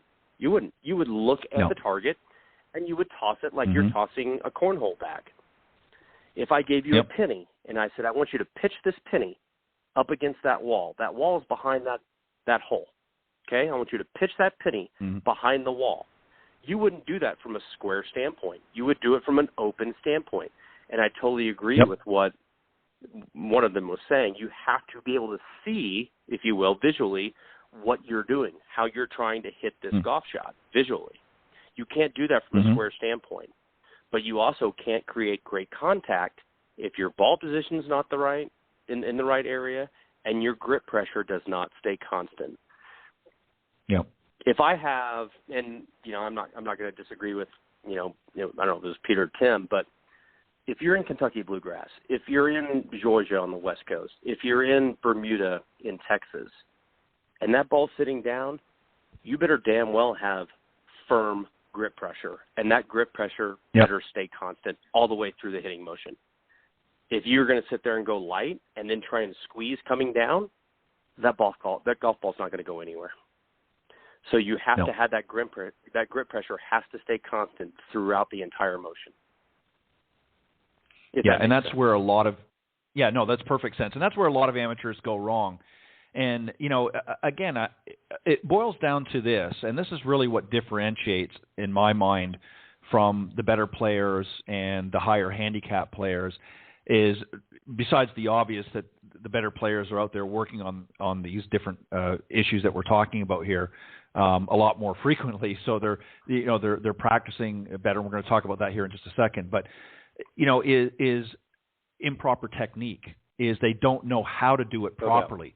So they keep doing what they think is the right thing, and it's like, the old saying about, doing the same thing and expecting a different result is the definition of insanity. And this is what happens is they're picking up tips from their buddies and they say, well, no, you need to do this, you need to do that. And these people don't really know anything about the game themselves, and they're passing this, ill-fated knowledge onto their buddy, and I don't know whether it's planned on purpose because they're trying to take them for a few dollars that day or not. And this is the problem: is it's a lack of understanding the proper technique. And once you know how to do things, all you're doing is practicing a bad habit. All you're doing is practicing a bad habit. Right, exactly. How do you get out of and this is real? Right, and this is what you have to do is once you have, it's like anything. If you're driving in, a long nail and you're using, a little kid's hammer, it's going to be a little bit harder than if you have, a bigger hammer and, that sort of thing. Or if you need something where you need to break concrete and you need a sledgehammer and you've got it a handheld, it's going to be that much more difficult. It's the same sort of analogy is if you don't have the right tools, you're not going to be able to perform the function correctly. And it's not just a matter of the equipment. It's a matter of the tools in the toolbox, and that is the understanding on how to execute the shots correctly to get the desired results. Which brings me to what I alluded to, and that is practice routine, practicing the right things, and again, talking about some of the adjustments that amateurs can make to improve that. So let's first talk about a practice routine. You see guys all the time, I'm sure in pro-ams when you play it, they get out there and they're on the range, they're just raking and banging balls out there without any sense of purpose. And a lot of them aren't practicing the right things.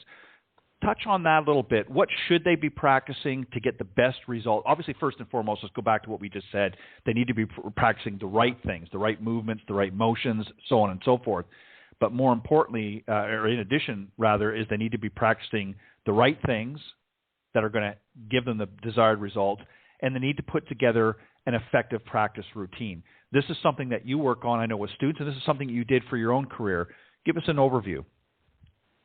Yeah, another great question, Ted. I mean, I think, the amount of pro-ams that I played for, X amount of years, you saw it extensively of, the lack of, again, you're dealing with, let's say, 5 to 20 handicappers.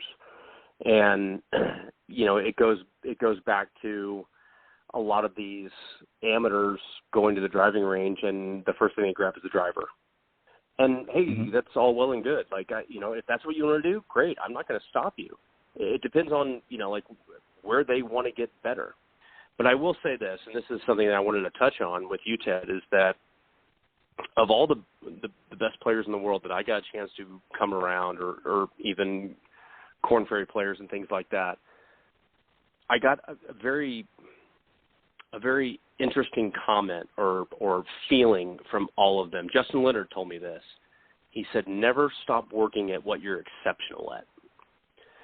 And everything else will feed into the other parts of your game. Now, we're talking, obviously a high level, right? The best in the world, or you're playing at the high level and things like that. How do we, reduce that down into the amateur game? And I think it boils down to a few things. Short game wise, if you're an amateur out there listening and you're struggling with your short game, I've given you the bullet points: grip pressure, ball position. But here's what you do.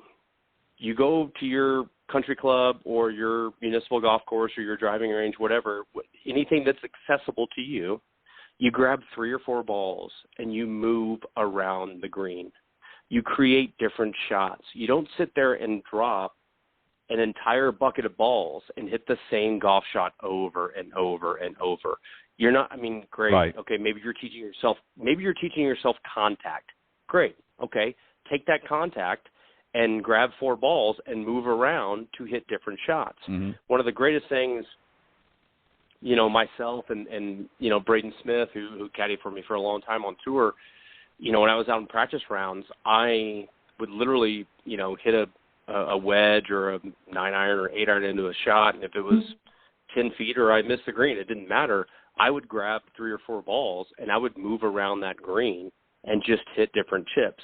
Not so much from the standpoint, Ted, that I thought I was going to miss that green during the week, but I did it because I wanted to work on what I was exceptional at. I wanted to expand that knowledge of knowing full well that if I didn't hit it great that next day or the following day, whatever it might have been, that I can make that chip. I can hold that shot. I can get up and down from there, and it's not an issue, and I can move on to the next hole, and then I can hit some awesome golf shots to 6 feet and make it for birdie and move on to the next hole, things of that nature. So the mentality changes once you prepare yourself in the right manner, if that makes any sense. Yeah, and it makes perfect sense because we see.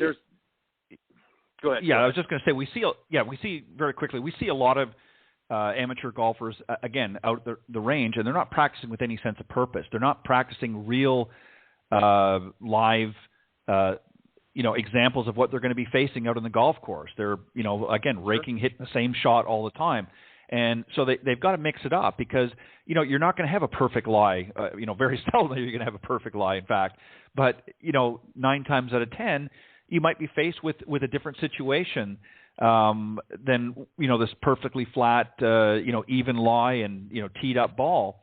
And if you're hitting that same shot again and again and again, I'm not saying you don't need to work on some of those too, but to keep those fresh.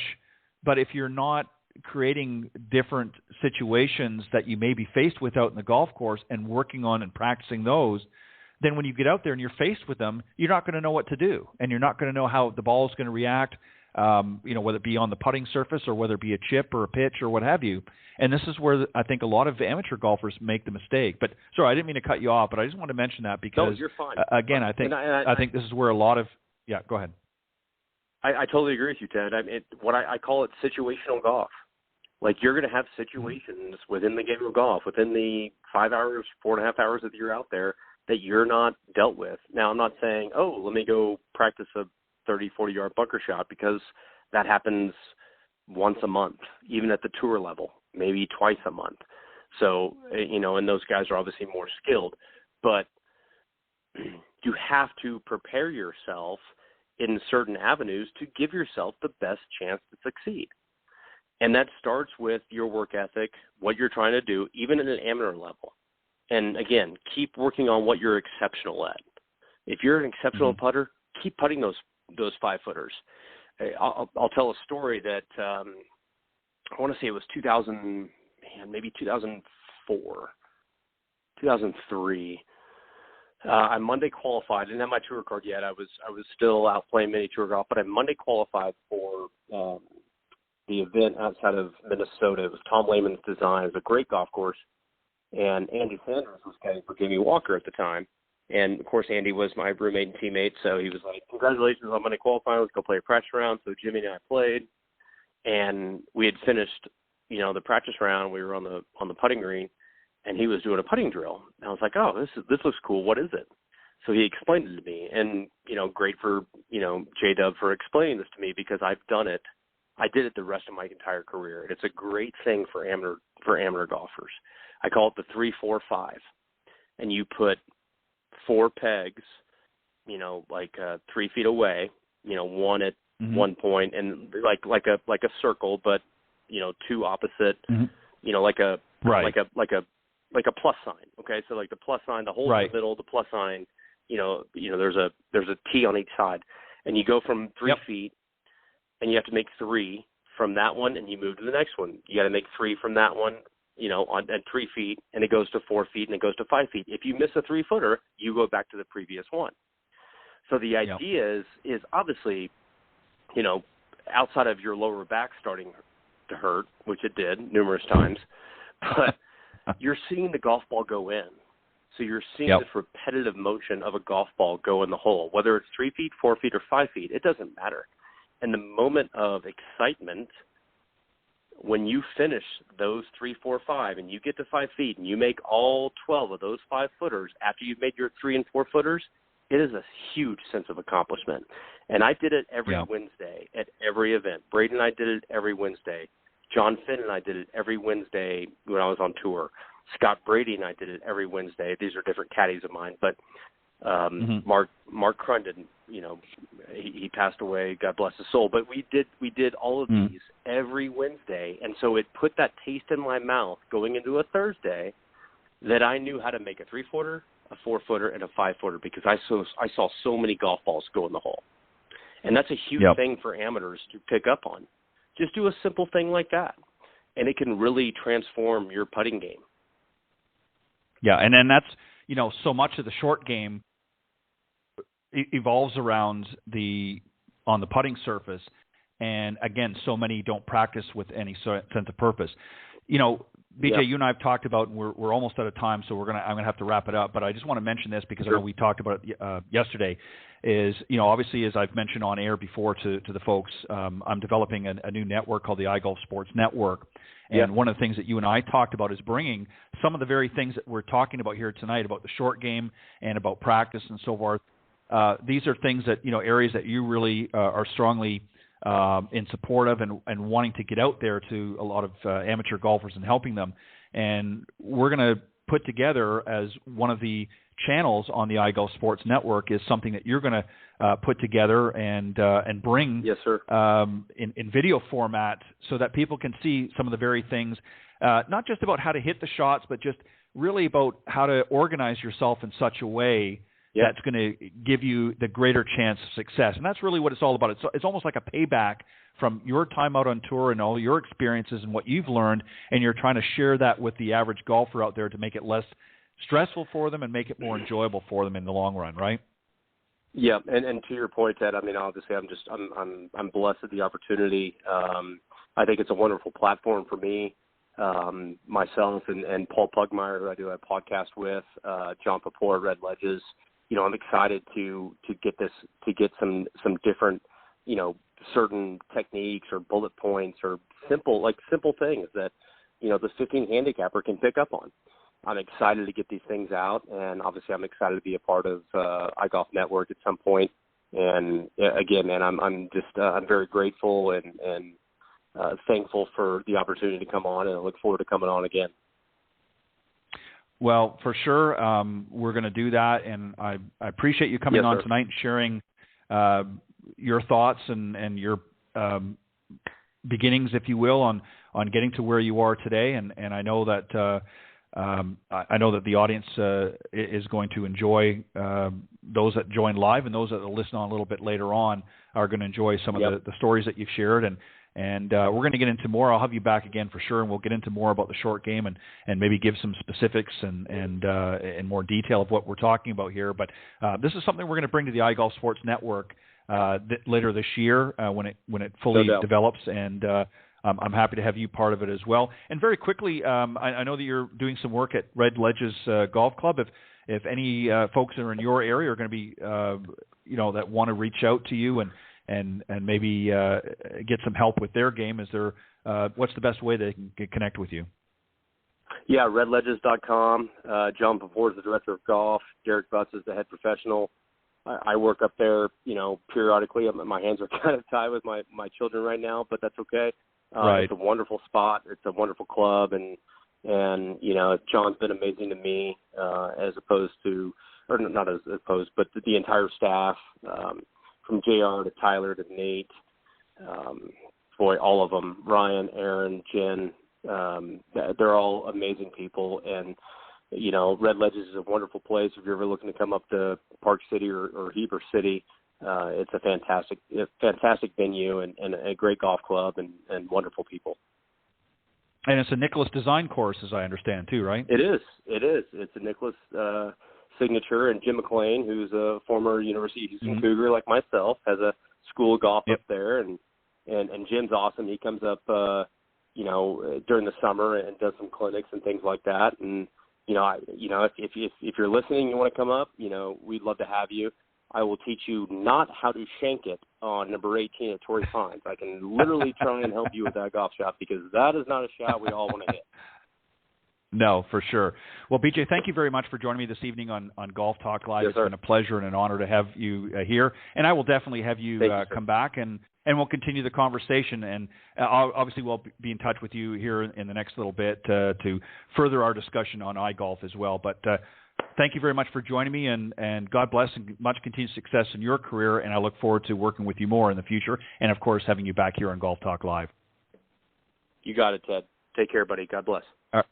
You too. Bye-bye. All right, my very special guest, PGA touring professional and currently assistant golf professional at the Red Ledges Golf Club in Heber, Utah. You can find him there. and enjoyed the conversation. BJ Staten, thank you for joining me this evening on Golf Talk Live. All right. Also, a special thanks again to the guys on the panel tonight, Pete Buchanan and Tim Kramer. Thanks, guys, for always bringing your best. And I look forward to you guys joining me on a future panel as well. On that note, thank you, everybody, for joining me this evening. If you missed the live broadcast, go to blogtalkradio.com/Golf Talk Live and scroll down to the on-demand section, and you'll see tonight's show front and center there in the on-demand section, and you can listen to it in its entirety on the recorded version. But on that note, I will see you next week. Thanks, everybody, for tuning in. I will see you next week right here on Golf Talk Live. God bless everybody. Thanks for joining us. We hope you enjoyed this week's broadcast of Golf Talk Live. We'd like to thank this week's Coach's Corner panel, and a special thank you to tonight's guest. Remember to join Ted every Thursday from 6 to 8 p.m. Central on Golf Talk Live. And be sure to follow Ted on Facebook, Twitter, and Instagram. If you're interested in being a guest on Golf Talk Live, send Ted an email at ted.golftalklive@gmail.com. This has been a production of the iGolf Sports Network.